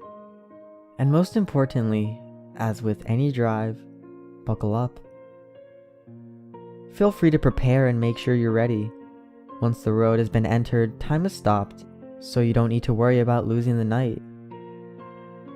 Though you may not notice, you're not actually in your own world anymore. Take one last moment to realize that once the first mile is over, there is no turning back. If you ponder turning back at all, know that you shouldn't even be on the journey in the first place. Once all is done, start continuing on the road. On the first mile, you won't see much change. The road passes through mostly woods, with the first mile being an exception. The air will be a bit colder, in which you should turn on your heating system if the vehicle has one. You won't want to take your eyes off the road later. take some time to calm any uneasiness by admiring some of the night sky. You'll see it completely lined with stars, more than what you would ever believe possible. If the weather was cloudy beforehand, you'll also notice that the sky is now clear. On the second mile, the air will become even colder. This is primarily the reason why traveling in an open vehicle is very difficult. With each mile, the air will drop in temperature, even if the season should be warm. If the air is too cold to bear, even with the heat on, your only option is to speed up. With each mile, the road also becomes more complex, taking more turns and showing an increasing amount of road hazards. Be sure to always keep focused on the road in front of you in order to avoid as many bumps or obstacles as possible. Hitting a few rocks and potholes won't hamper your progress too much, but you'll want to keep in the best condition for as long as possible. If your vehicle is forced to stop because of damage, then there's nothing left you can do but eventually freeze to death. On the third mile, you may begin to spot silhouettes of human figures in the linings of trees. Pay no attention to them, even if they seem to get closer. It will be hard to resist peeking at their unnerving, distant appearance, but know that they will reveal themselves later. At this mile, the road will become dirt if you weren't driving on it in the beginning. Keep to the center of the path as it will become narrow and wide at random intervals. On a quick side note, should you ever attempt to turn around, despite the previous warnings, you'll be left on a path which never ends. You would simply run out of fuel eventually, and be left to freeze in the cold conditions. On the fourth mile, you will not only see more of the figures, but you will begin to, in a sense, hear them. In the back of your mind, a very faint, unintelligible whisper will echo. These will come and go, but you can't stop them. If they become bothersome or distracting, try to tune them out by thinking of what it is you desire. Attempting to listen and determine what the voices are saying will only attract them closer to you, and you want to be as far away from them as you can. They'll be closer later, so there's no use bringing them near you this early. On the fifth mile, you will come to a clearing. The lining of trees to your left will disappear to reveal a lake with no end, with a beaming great moon over the water. The illumination from the moon will be so spectacular that the vehicle's headlights will no longer be required. Restrain yourself from gazing at it. If you look at its light for even more than a few seconds, the road in front of you will end, throwing your vehicle into the water, in which you will freeze to death in mere minutes. The voices will be gone for this mile, but don't rejoice yet. They'll be back. On the 6th mile, take into account that you are more than halfway done. Despite the progress, you may lose hope here. The stars will have disappeared at this point, leaving the sky an empty black abyss. The clearing will have ended, leading you back into the woods. The only light you will have will be provided by your vehicle's headlights, but they will flicker from time to time, even if you're sure they're in perfect working order. If you don't have a radio in the vehicle, it will turn on here automatically. If you didn't turn it off beforehand, it will produce an overwhelming screech that will send you off the path. A calm voice will then begin to speak about your greatest fears, what it is you horror in your life. It will speak in a way that will cause you to visualize its words in your mind, so don't listen to it. If you begin to comprehend what it's saying, the horrors will prove too much for you to stay on the road safely. Attempting to turn off the radio will prove no use. Speed up if you need to. Just keep your mind off the voice as much as you can. As you approach the end of the mile, the voice will fade out of the speakers, leaving your ears at peace. For now. On the 7th mile, the voices from the figures will return. It won't sound like a whisper this time, but more like distant screams, growing closer with each second. At some point on this mile, you'll hear one of them in your ear, as if one of them were right behind you. This is because one of the figures have found their way into your vehicle. Do not turn around. Their face will shock you into paralysis, leading you off the road. it will become uninterested and hopefully leave. These beings are said to be the ones who have traveled down this road before, but were not successful. They live the remainder of their existence suffering in the darkness, with their only goal being to bring other travelers down with them. It has been said from experience that these beings can't physically harm you, so as long as they don't cause you to wreck, you should be fine. On the 8th mile, slow down if you're going too fast. The road here takes very sharp turns which, if overshot, will throw the vehicle into a pit through the trees. The cold is near fatal here. If you were to have a glass or bottle of liquid in your vehicle, it would be solid in seconds.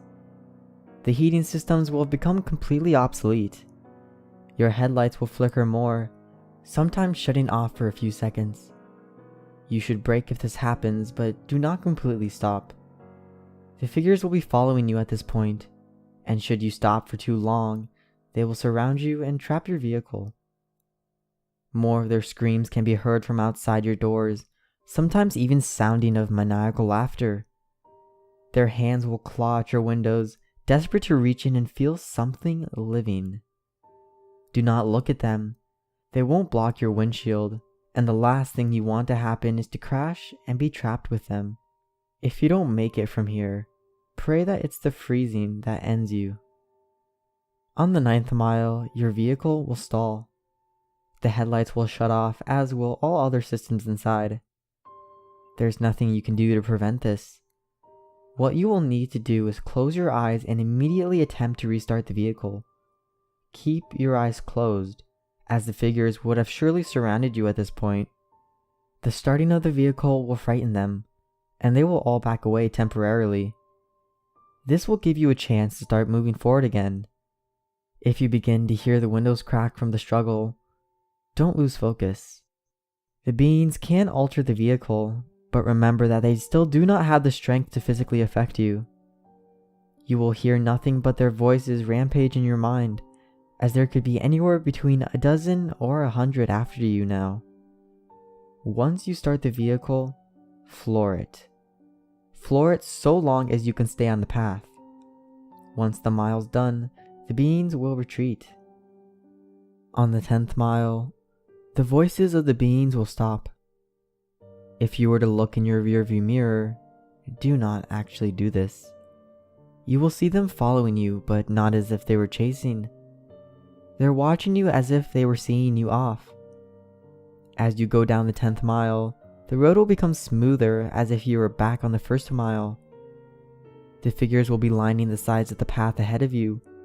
They won't be after you, but they will watch you as you pass. Some have theorized that the beings are impressed here, that you have come a long way on the journey to what you desire. This is false. They are not impressed, but they are happy. They are happy you are about to approach the next mile. They are happy because you are most likely going to your death. On the 11th and final mile, everything in your vehicle will lose power, as did on the 9th mile. The vehicle would normally be immobile, but you will still be moving. An unknown force will be pulling you ahead. In the darkness, you will see a growing red light up ahead, as if it were a light at the end of the tunnel. Close your eyes and cover them. Do whatever it takes to make sure you do not see what you are about to go through. Covering your ears would also be helpful, but keeping your eyes covered should be a higher priority. The red light is another clearing, but there's no moon or lake this time. Once it's entered, unrelenting and inconceivable noises will sound from all directions. No amount of bravery and conditioning will spare you from these sounds. The cold will turn into a merciless heat, burning all parts of the vehicle. You will feel the illusion of the flesh being burned off your bones, that every part of you is being destroyed as you travel through the screams and audible suffering. As long as you keep your eyes closed and resist the urge to see where you are, you will survive through the suffering. This will last a total of 31 seconds, but many fail to keep their vision closed during that time and are left to the worst fate of the road. Where is this mile located? Those who have survived do not know. Some have named it the transmission from hell, but whether it's part of hell is debatable. After the final mile, power will return to your car. Stop the vehicle. Take a moment to possibly regain some of your sanity. Let the screaming in your ears begin to fade and know that you have nearly completed your journey with the hardest task overcome. Breathe and begin to drive forward once again. After only a kilometer, your vehicle will arrive at a dead end. Stop here and don't attempt to move again. Nothing will happen right this second, but do not be disappointed. Relax and close your eyes. Imagine in your mind what it is you've desired this entire time. It will most likely still be the same as when you entered. But with some, this desire may actually change through making this journey. Think about what it is you went through such terrifying and difficult means to acquire, and imagine possessing it in your hands. Once you have completely visualized this, slowly open your eyes. You will then find yourself at the beginning of the unnamed road, where you first began. This may confuse you, but know that you are finished. Your task is done. Your mind will then turn to your reward. If what you desired was material, check in the back seat or in the trunk if the object is larger. If the object was small enough, it might already be in your pocket. If what you desired was non-material, then do not be disappointed if the change is not immediate. Turn back to where you came from, and you will find in your life that what you wanted is there. You may have found the love of your dreams. You may have gained unnatural, unimaginable power.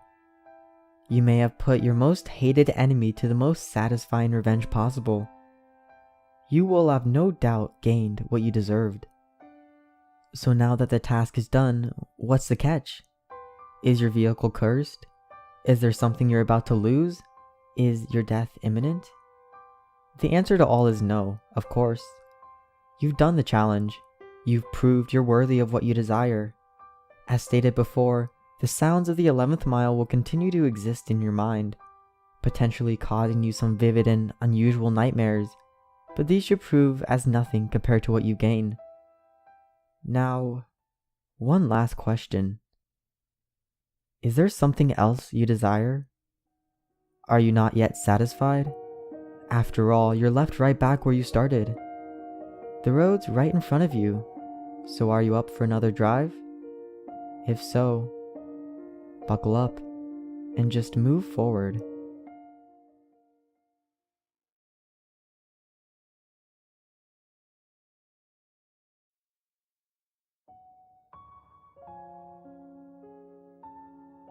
As a kid, I lived with neglectful parents at best.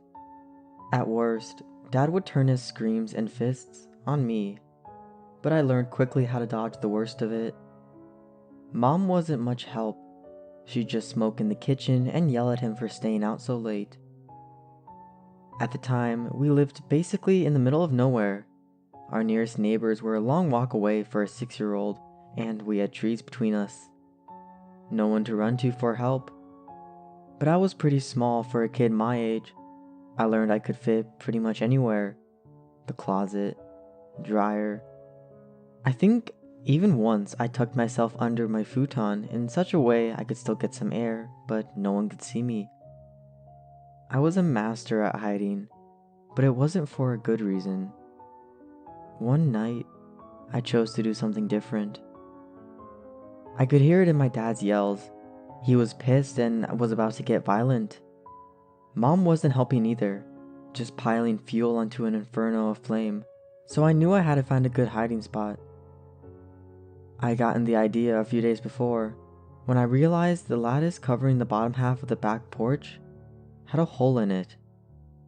Not big enough to fit a full-grown man, most likely, but it could fit a skinny 6-year-old no problem. So wrapping myself in my blanket and grabbing my hippo stuffy, I snuck out of my window and ran into the backyard. In the middle of autumn, when it was 40 degrees out and the temperature was steadily dropping. I crawled under the porch, scraping my elbows and getting splinters in my palms, but I fit inside. It was actually quite spacious compared to most of my hiding spots. I couldn't sit up all the way, but I had plenty of room to spread out my limbs. Of course, I was also getting covered in dirt. It rained a few days ago, so the mud was still a little wet. I wrapped myself in my blankie the best I could and settled for the night. But soon, even with my blankie and my hippo, my teeth were chattering so hard I could barely breathe. I didn't want to go back inside though, knowing if my dad caught me, I'd be in for the whipping of my life. So I had to tough it out. "Honey, are you cold?" That voice was not the voice of my mother, scratchy from all the smoking and screeching she did. It was sweet, like honey. I turned over to see the dim outline of a woman lying on her stomach next to me. She had a pretty butterfly necklace and it was just as dirty as I was. I nodded, not wondering how she'd been down here without me noticing. The woman crawled forward and wrapped her arms around me and I suddenly became warm, like I was sitting next to a campfire. I snuggled into her arms, not minding the mud. After all, we were both dirty. "You've gotten so big," the woman said, examining my face. "How old are you now, Alex?" "6. How did I know this woman again? I didn't think I did." "6?" the woman gasped. "You're all grown up then. I'm so happy." She sighed pleasantly and stroked my hair. I'd never felt so cozy in my life. "What's your name?" I asked. She smiled. I could hear it in her voice. "I'm Lily. What's your favorite thing to do?" I had to think for a second. "I like board games and coloring." Lily chuckled. "Just like me then. Could never get enough of Scrabble. But I guess you're still too young to play that, huh?" I nodded. "Lots of words. I want to play it though. I like the tiles. Would you play with me?" I heard Lily sharply inhale. I don't think I can. Your daddy put me under here and I can't leave. But," she thought for a second. "Alex, could you do me a favor?" Of course. This lady was oh so nice. Why wouldn't I do her a favor? "When you wake up in the morning, go to the police station. Ask for an officer by the name of Lowell Joyce. Tell him where to find Lily, okay? Under your back porch. He'll come and get me, okay? And then maybe we can play some Scrabble." I was too excited about the possibility of playing Scrabble to notice how Lily's voice caught at the end. I nodded vigorously. "I'll do it. We can be on the same team, right?" Lily softly laughed. "I'll help you understand the rules. Good night, Alex." When I woke up the next morning, I heard Lily's voice. "Go now. Your dad's gone to work. I'll tell you how to get to the station." Rubbing my eyes, I crawled out from under the porch and went into the house to grab my shoes and a coat. I shivered in the frosty cold, but I thought Lily was right behind me. After my shoes and coat were on, I started walking. It was long enough to get to the neighbor's house. I really can't remember how long it took to get to the police station, although I have no idea why no one pulled over to see what the hell a 6-year-old in dirty pajamas was doing walking alongside the road. Lily kept guiding me onward. "Wait.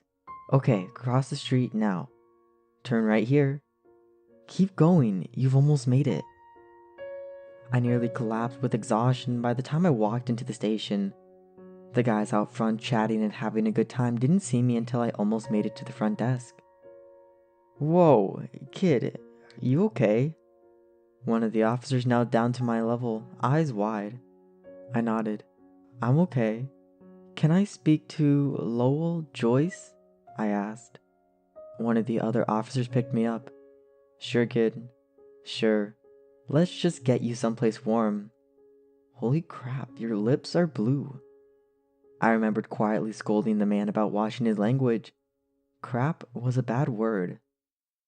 I was given some warm cocoa and wrapped up in a blanket by the time the old man with a gray mustache sat by me. "Hey kid, I'm Sheriff Joyce. What's your name?" he asked. "Alex."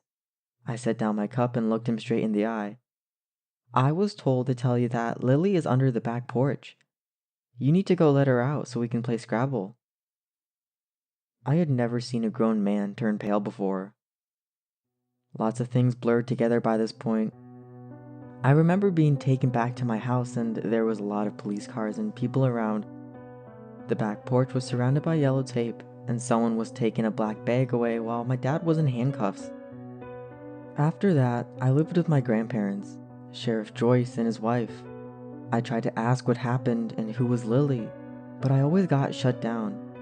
I was too young to know. But life got better. A lot better. Grandpa was the best man I could have hoped for in life. We went out on weekends to the movies where he let me have a giant soda even though I'd pee in the middle of the movie. When I asked if I could drink when I was 13, he let me try a beer. I spat it out and didn't touch it again. He never judged me for my love of art, letting me paint my own bedroom multiple times over the year. I felt safe around him. He never laid a hand on me. My grandmother was amazing too. Over the week, she'd homeschool me along with teaching me things that you wouldn't learn in school, such as how to respect others but not take their crap. And cooking. Lots of cooking. I could make my own birthday cake by the time I was 12, but I usually just made them for my friends. I got a lot of those after I was free from my dad. When I turned 16, Grandpa took me back to my dad's house. The whole thing had been bulldozed over, but I could still see the yellow tape wound around a few trees, faded and torn. We sat together on the back of his truck. He opened a beer and drank half of it before setting it down and grabbing me an orange soda.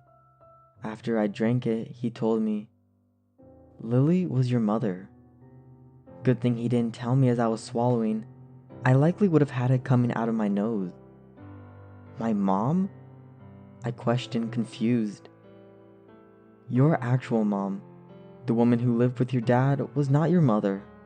My granddad grabbed another beer. "Lily was my daughter. I loved her so much. But when you were around 6 years old, she vanished." My stomach dropped. "My dad just imprisoned her under the porch?" I asked, starting to feel sick. Grandpa took a deep breath before setting his unopened beer down. "That's something I've never been able to understand." "Lily told you to find me? That she loves Scrabble?" "Yeah. She kept me warm that night. I probably would have frozen to death if she hadn't been there. I was a stupid kid. Even I knew that." Grandpa went dead quiet before he opened that beer and slammed the whole thing. "Alex, Lily had been dead the whole time she was gone. When we dug her up, she was bones. Experts confirmed it, and your dad confessed to what happened. They gotten into a fight and he threw her down the stairs. She broke her neck." He clenched his fist. "I knew he had something to do with her disappearance, but I never had proof until he walked into my station, covered in dirt and telling me she was under the porch." I was floored. I couldn't breathe. All I could do was shake my head. "But I saw her. She was alive. She had this butterfly necklace." I trailed off when Grandpa pulled an evidence baggie from his pocket. There was that butterfly necklace, all right. Rusty, and parts of the paint had chipped off. But I remember it so clearly as I remembered Lily's voice. Grandpa took a shaky breath as he pressed the bag into my hands. "Lily loved you so much. It's why she stuck around that bastard. You were her whole world. She was constantly taking pictures and sending them to us in the mail. Sometimes a mother's love can accomplish things that no human can do." My eyes overflowed with tears as I clutched the necklace to my chest. Choking on sobs, I leaned against Grandpa. He held me tight and I swear I felt a few of his tears land on top of my head. And for just a brief moment, I swear I felt that warm love I felt that night under the porch.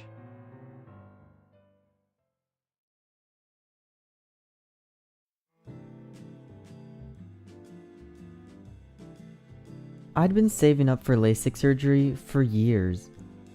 I'm as blind as a bat without my contacts, and after that one got stuck in my eye, ugh. Fortunately, the surgery went great, and soon I was stepping into my Uber home. "I think there's an error," the driver said. "Are you sure your address is 72 East Mill Road?" Of course I'm sure. My wife and I have only lived there for the past 10 years. "Okay," he said, in an uncertain voice. Just wanted to double check." I spent most of my ride looking out the window. The houses, the trees, the cars, they already looked clearer to me. I smiled to myself as the driver turned onto our street. And then suddenly, he rolled to a stop. "What are you doing?" I said. 72 East Mill Road, this is it." "But that's not my house." I looked up at the thing. It was a small colonial, like our house, but it was in complete disrepair. It looked like nobody had lived there for years. The white paint was shedding off the wood. The shrubs were tangled and overgrown, some crawling up the side of the house. A few windows downstairs were shattered, and the flower boxes underneath, that Maggie so fastidiously tended to in our real house, were empty. "This is not my house." He pointed to the mailbox, and there, in chipped white paint, was a number. 72. "This is ridiculous. This is not my house." But the Uber guy already thought I was crazy. "Okay, thanks," I said, stepping out of the car. I was halfway through calling another Uber to take me to my real home, when my gaze caught on the porch. There, in front of the door, was one of those novelty welcome mats. "Go away, no one's home." I remember buying that mat. Maggie and I went to the mall, saw it, and had a good laugh about how antisocial we were. I remember the chip reader malfunctioning on my card, and the cashier giving us a really weird look. I remember it all. Hands shaking, I walked up to the front door. I pulled the key out of my pocket and put it into the lock. It fit. The door creaked open. Inside, the house was in even worse state. The floorboards were splintered and stained. Some of the walls had large rotting holes in them. On the kitchen table sat a pile of mail, all addressed to me. On the table sat a half-eaten cinnamon bagel, the one I ate this morning. There was no doubt about it. This was my house. Then where's Maggie? "Maggie," I called. My voice echoed in the empty, rotting house. "Maggie, are you home?" Silence. I walked up the stairs. Each step creaked under my weight, threatening to completely disintegrate. When I got to the top level, all the doors were shut. "Maggie?" Once again, silence. My hand fell on the doorknob to our bedroom. With a shuddering breath, I pushed it open. The curtains were open. Golden sunlight filtered in through the windows, bathing the room in a cheery glow. And there, on the top of the made bed, was a mannequin. Her face was painted on plastic shiny skin. Fake brown hair spilled out into the pillow in elegant waves. Her sightless eyes gazed towards the ceiling, as if she were perfectly at peace. Like some kind of madman, I began to shake her. "Maggie! Maggie!" Of course, I was only met with silence. I collapsed in the corner and cried. The tears stung my freshly cut eyes, but I couldn't stop. The doctor didn't just fix my nearsightedness. He'd opened my eyes.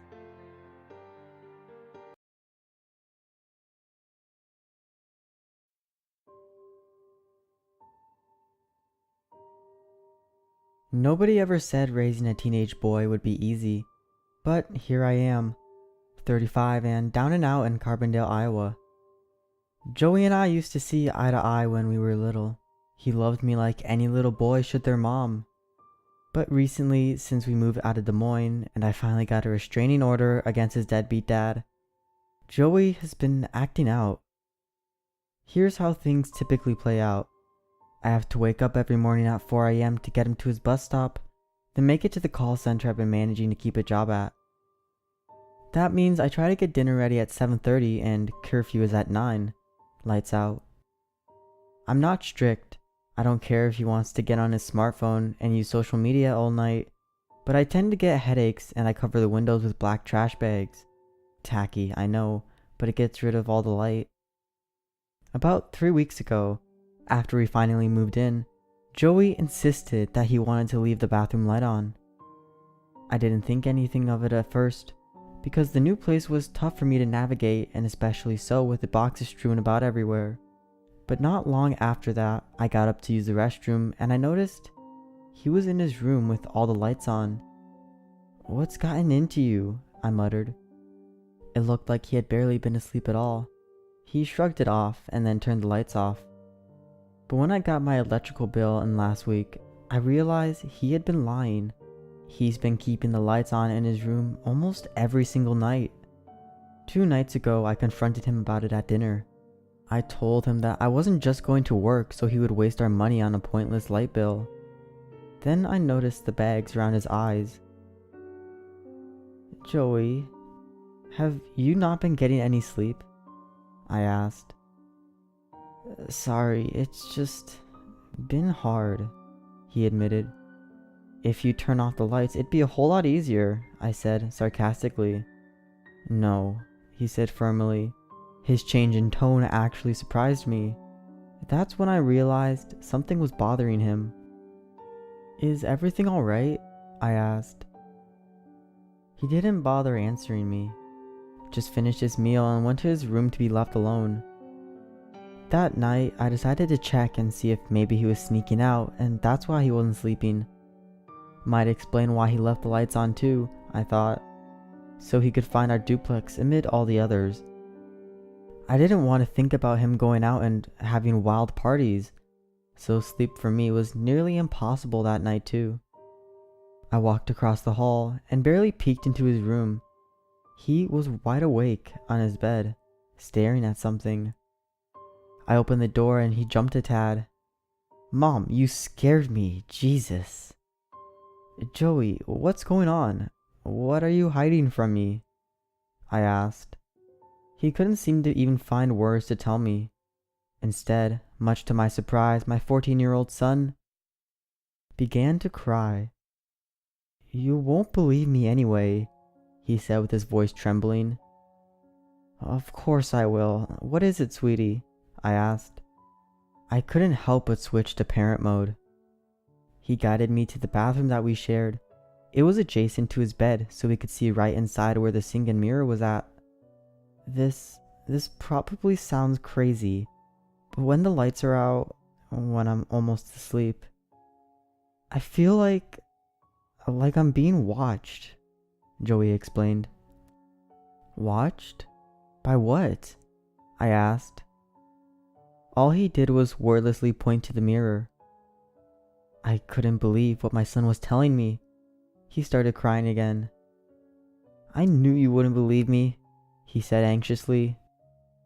"Look, sweetie, if it makes you feel better, we can leave the lights on tonight, okay?" I told him. I didn't want to tell my son that I was worried for his sanity, so I let him keep the lights on and went back to my laptop and did a little research. I've tried to check and see if this was a common occurrence for teens in displaced families. Maybe he was just upset about missing his dad and going through it in his own way. Some forums said that I should let him handle his grief in his own way. I mean, I know the breakup was hard, but it was what was best for the two of us. But sleep deprivation and hallucinating seems a tad excessive. Other forums point out that some irrational fears just don't go away. But I've never heard of him ever voicing these concerns before we moved. I felt silly even considering that he was telling the truth. But last night, something happened. that has made me question my own sanity as well. After I picked up Joey from soccer practice, I told him that I was worried about how little sleep he had gotten and encouraged him to take a sleep aid. I even told him I would let him keep the light on, just so long as he got sleep. Joey was reluctant at first, but went along with it, and I bought some ZzzQuil. He took it around 6 and fell asleep at 8. As I promised, I left the light on. But I guess curiosity got the better of me. I was up around 10 to go to the bathroom, and I washed my face and looked at the mirror. It looked like an ordinary mirror, and I touched the sides of it to try to see if maybe there was something behind it. Crazy, right? I don't know exactly what I was looking for.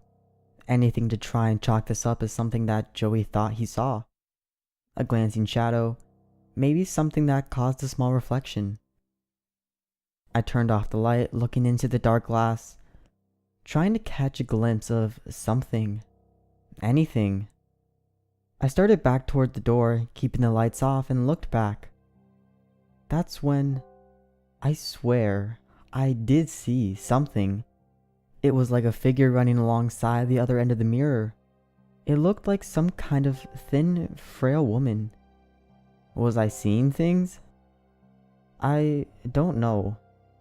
It made me feel exactly like the way that Joey described. Like something was watching me. I stopped there and looked straight at the strange figure for a long moment and then turned on the lights. The shadow was gone, but there was something new on the glass. It looked like a handprint, but when I grabbed a towel, it wouldn't wipe away. Like it was on the other side of the mirror. I didn't get any sleep last night. I stayed right by my son's bed, watching to be sure I wasn't going crazy. Nothing else happened, but I get the distinct feeling that there was something, a presence, that was trying to contact me, and it was not a friendly encounter. I think I'll be letting my son sleep with the lights on from now on.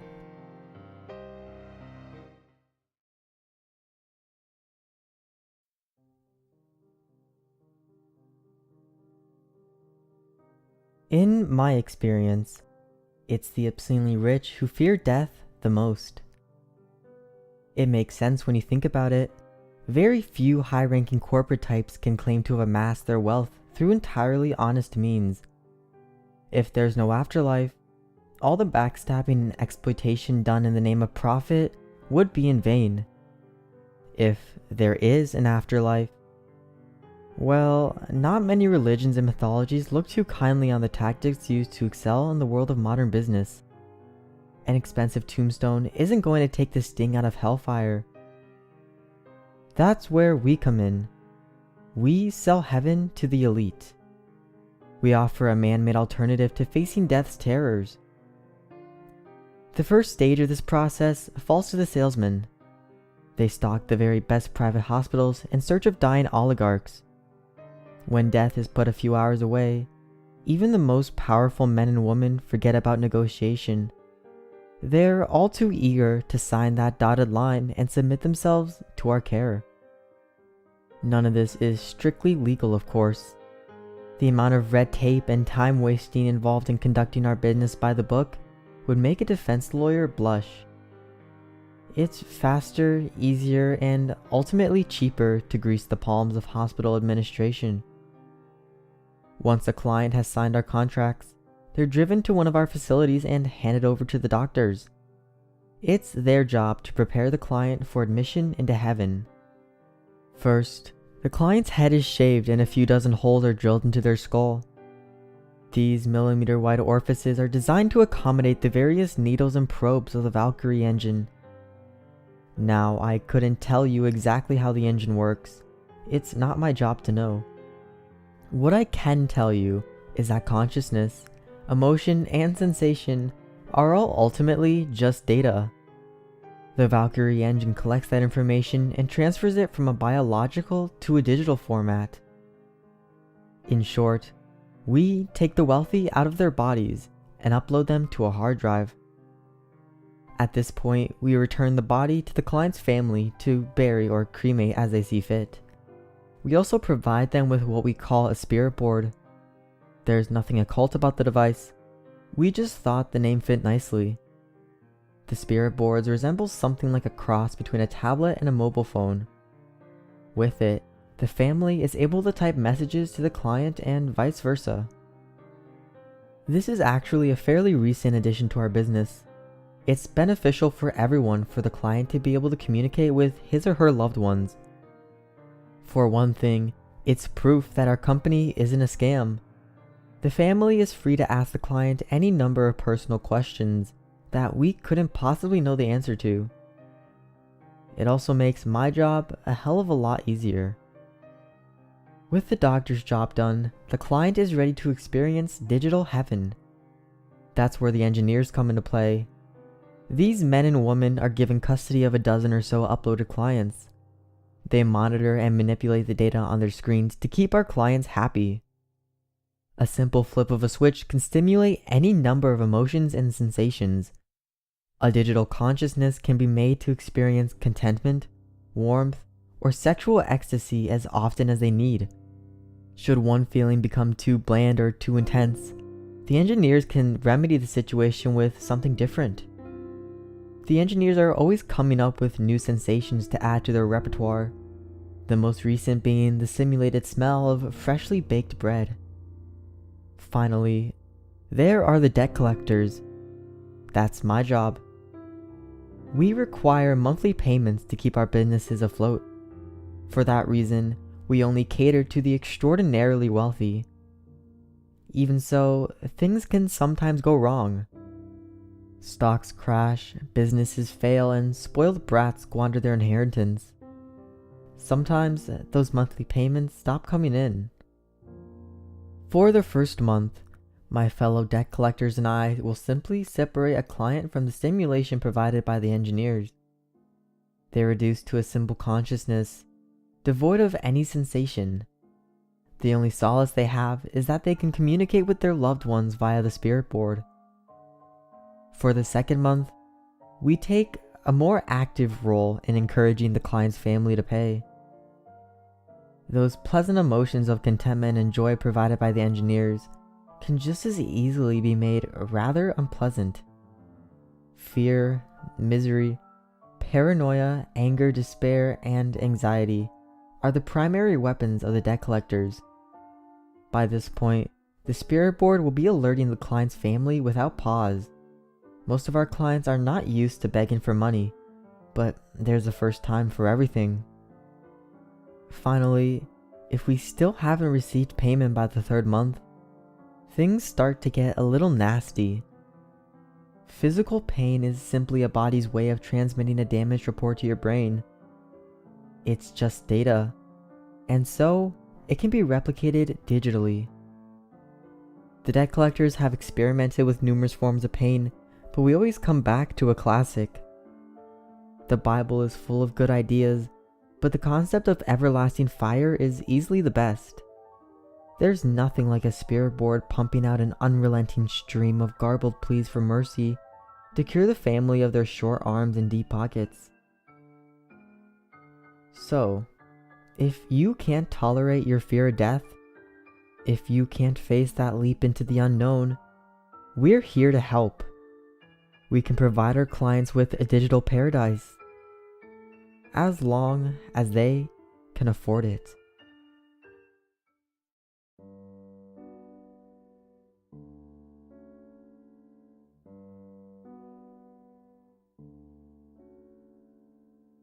My name is Giovanni, and I'm writing this because I think I've gone mad, and I want someone else to either confirm or disprove this. I'm not a writer, so I'm not going to try any fancy writing or anything like that. I'm just going to tell you what I'm going through. When I look into mirrors, I can see a demon. I first saw it 3 days ago, on the 1st of October. I've recently discovered the horror genre in general, and have been watching films such as Wreck and Playing Through Amnesia. It's more to prove my bravery than anything else. I've had amnesia for 3 years, and have never made it very far. I wanted to prove to myself that I wasn't a coward or something. After a few weeks, I decided to do something a little more real. Real with massive air quotes around it. I've always been a skeptic. I decided to go through the whole Bloody Mary thing.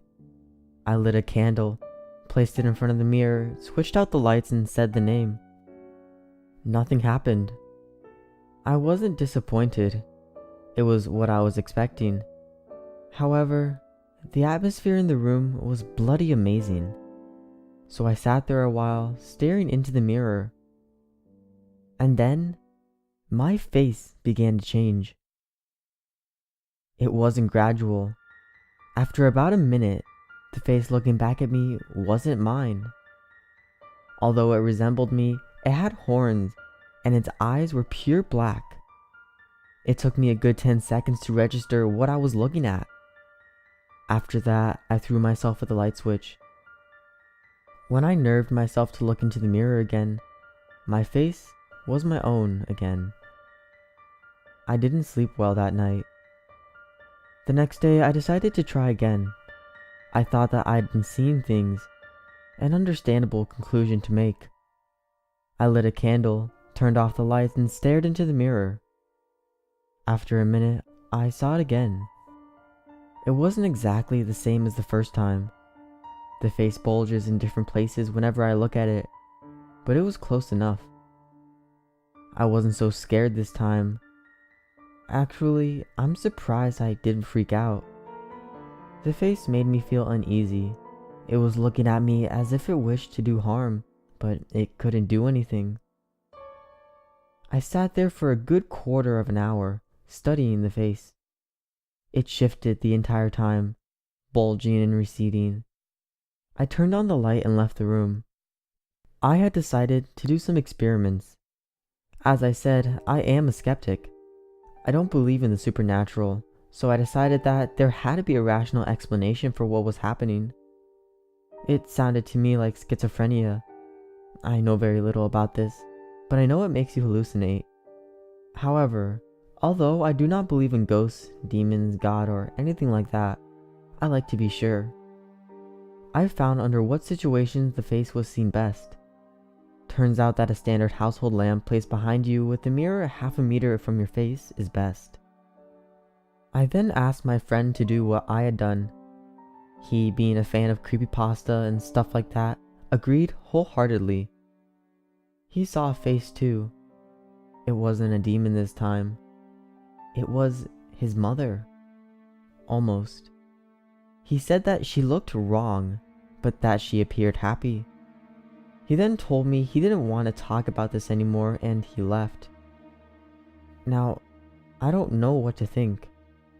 Schizophrenia, as far-fetched as it seemed, was the only logical explanation I had. Now others are saying that they can see something like what I see. I need help from others. I'm writing this so I can post it on No Sleep, Creepypasta wikis, and anywhere else that would make sense. I'm putting them out there because the people who frequent these sites are more likely to actually try something like this out. I know that half the shitty stories you find on these sites have the whole "no really, this actually happened" thing. And I know no one believes them. But I'm not asking you to believe me. I'm asking you to just try it out. Turn the lights off, place a lamp on the floor behind you, and stand about half a meter from the mirror. Stare into it for a few minutes. Tell me what you see. Hey everyone, thank you so much for watching through this entire compilation. If you made it to the end, you're seriously baller. As always, leave a comment down below, tell me what you liked about any one of the stories. Leave a like or a dislike depending on how you like the video. And as always, if you like the content you see, hit the subscribe button to get more videos just like this.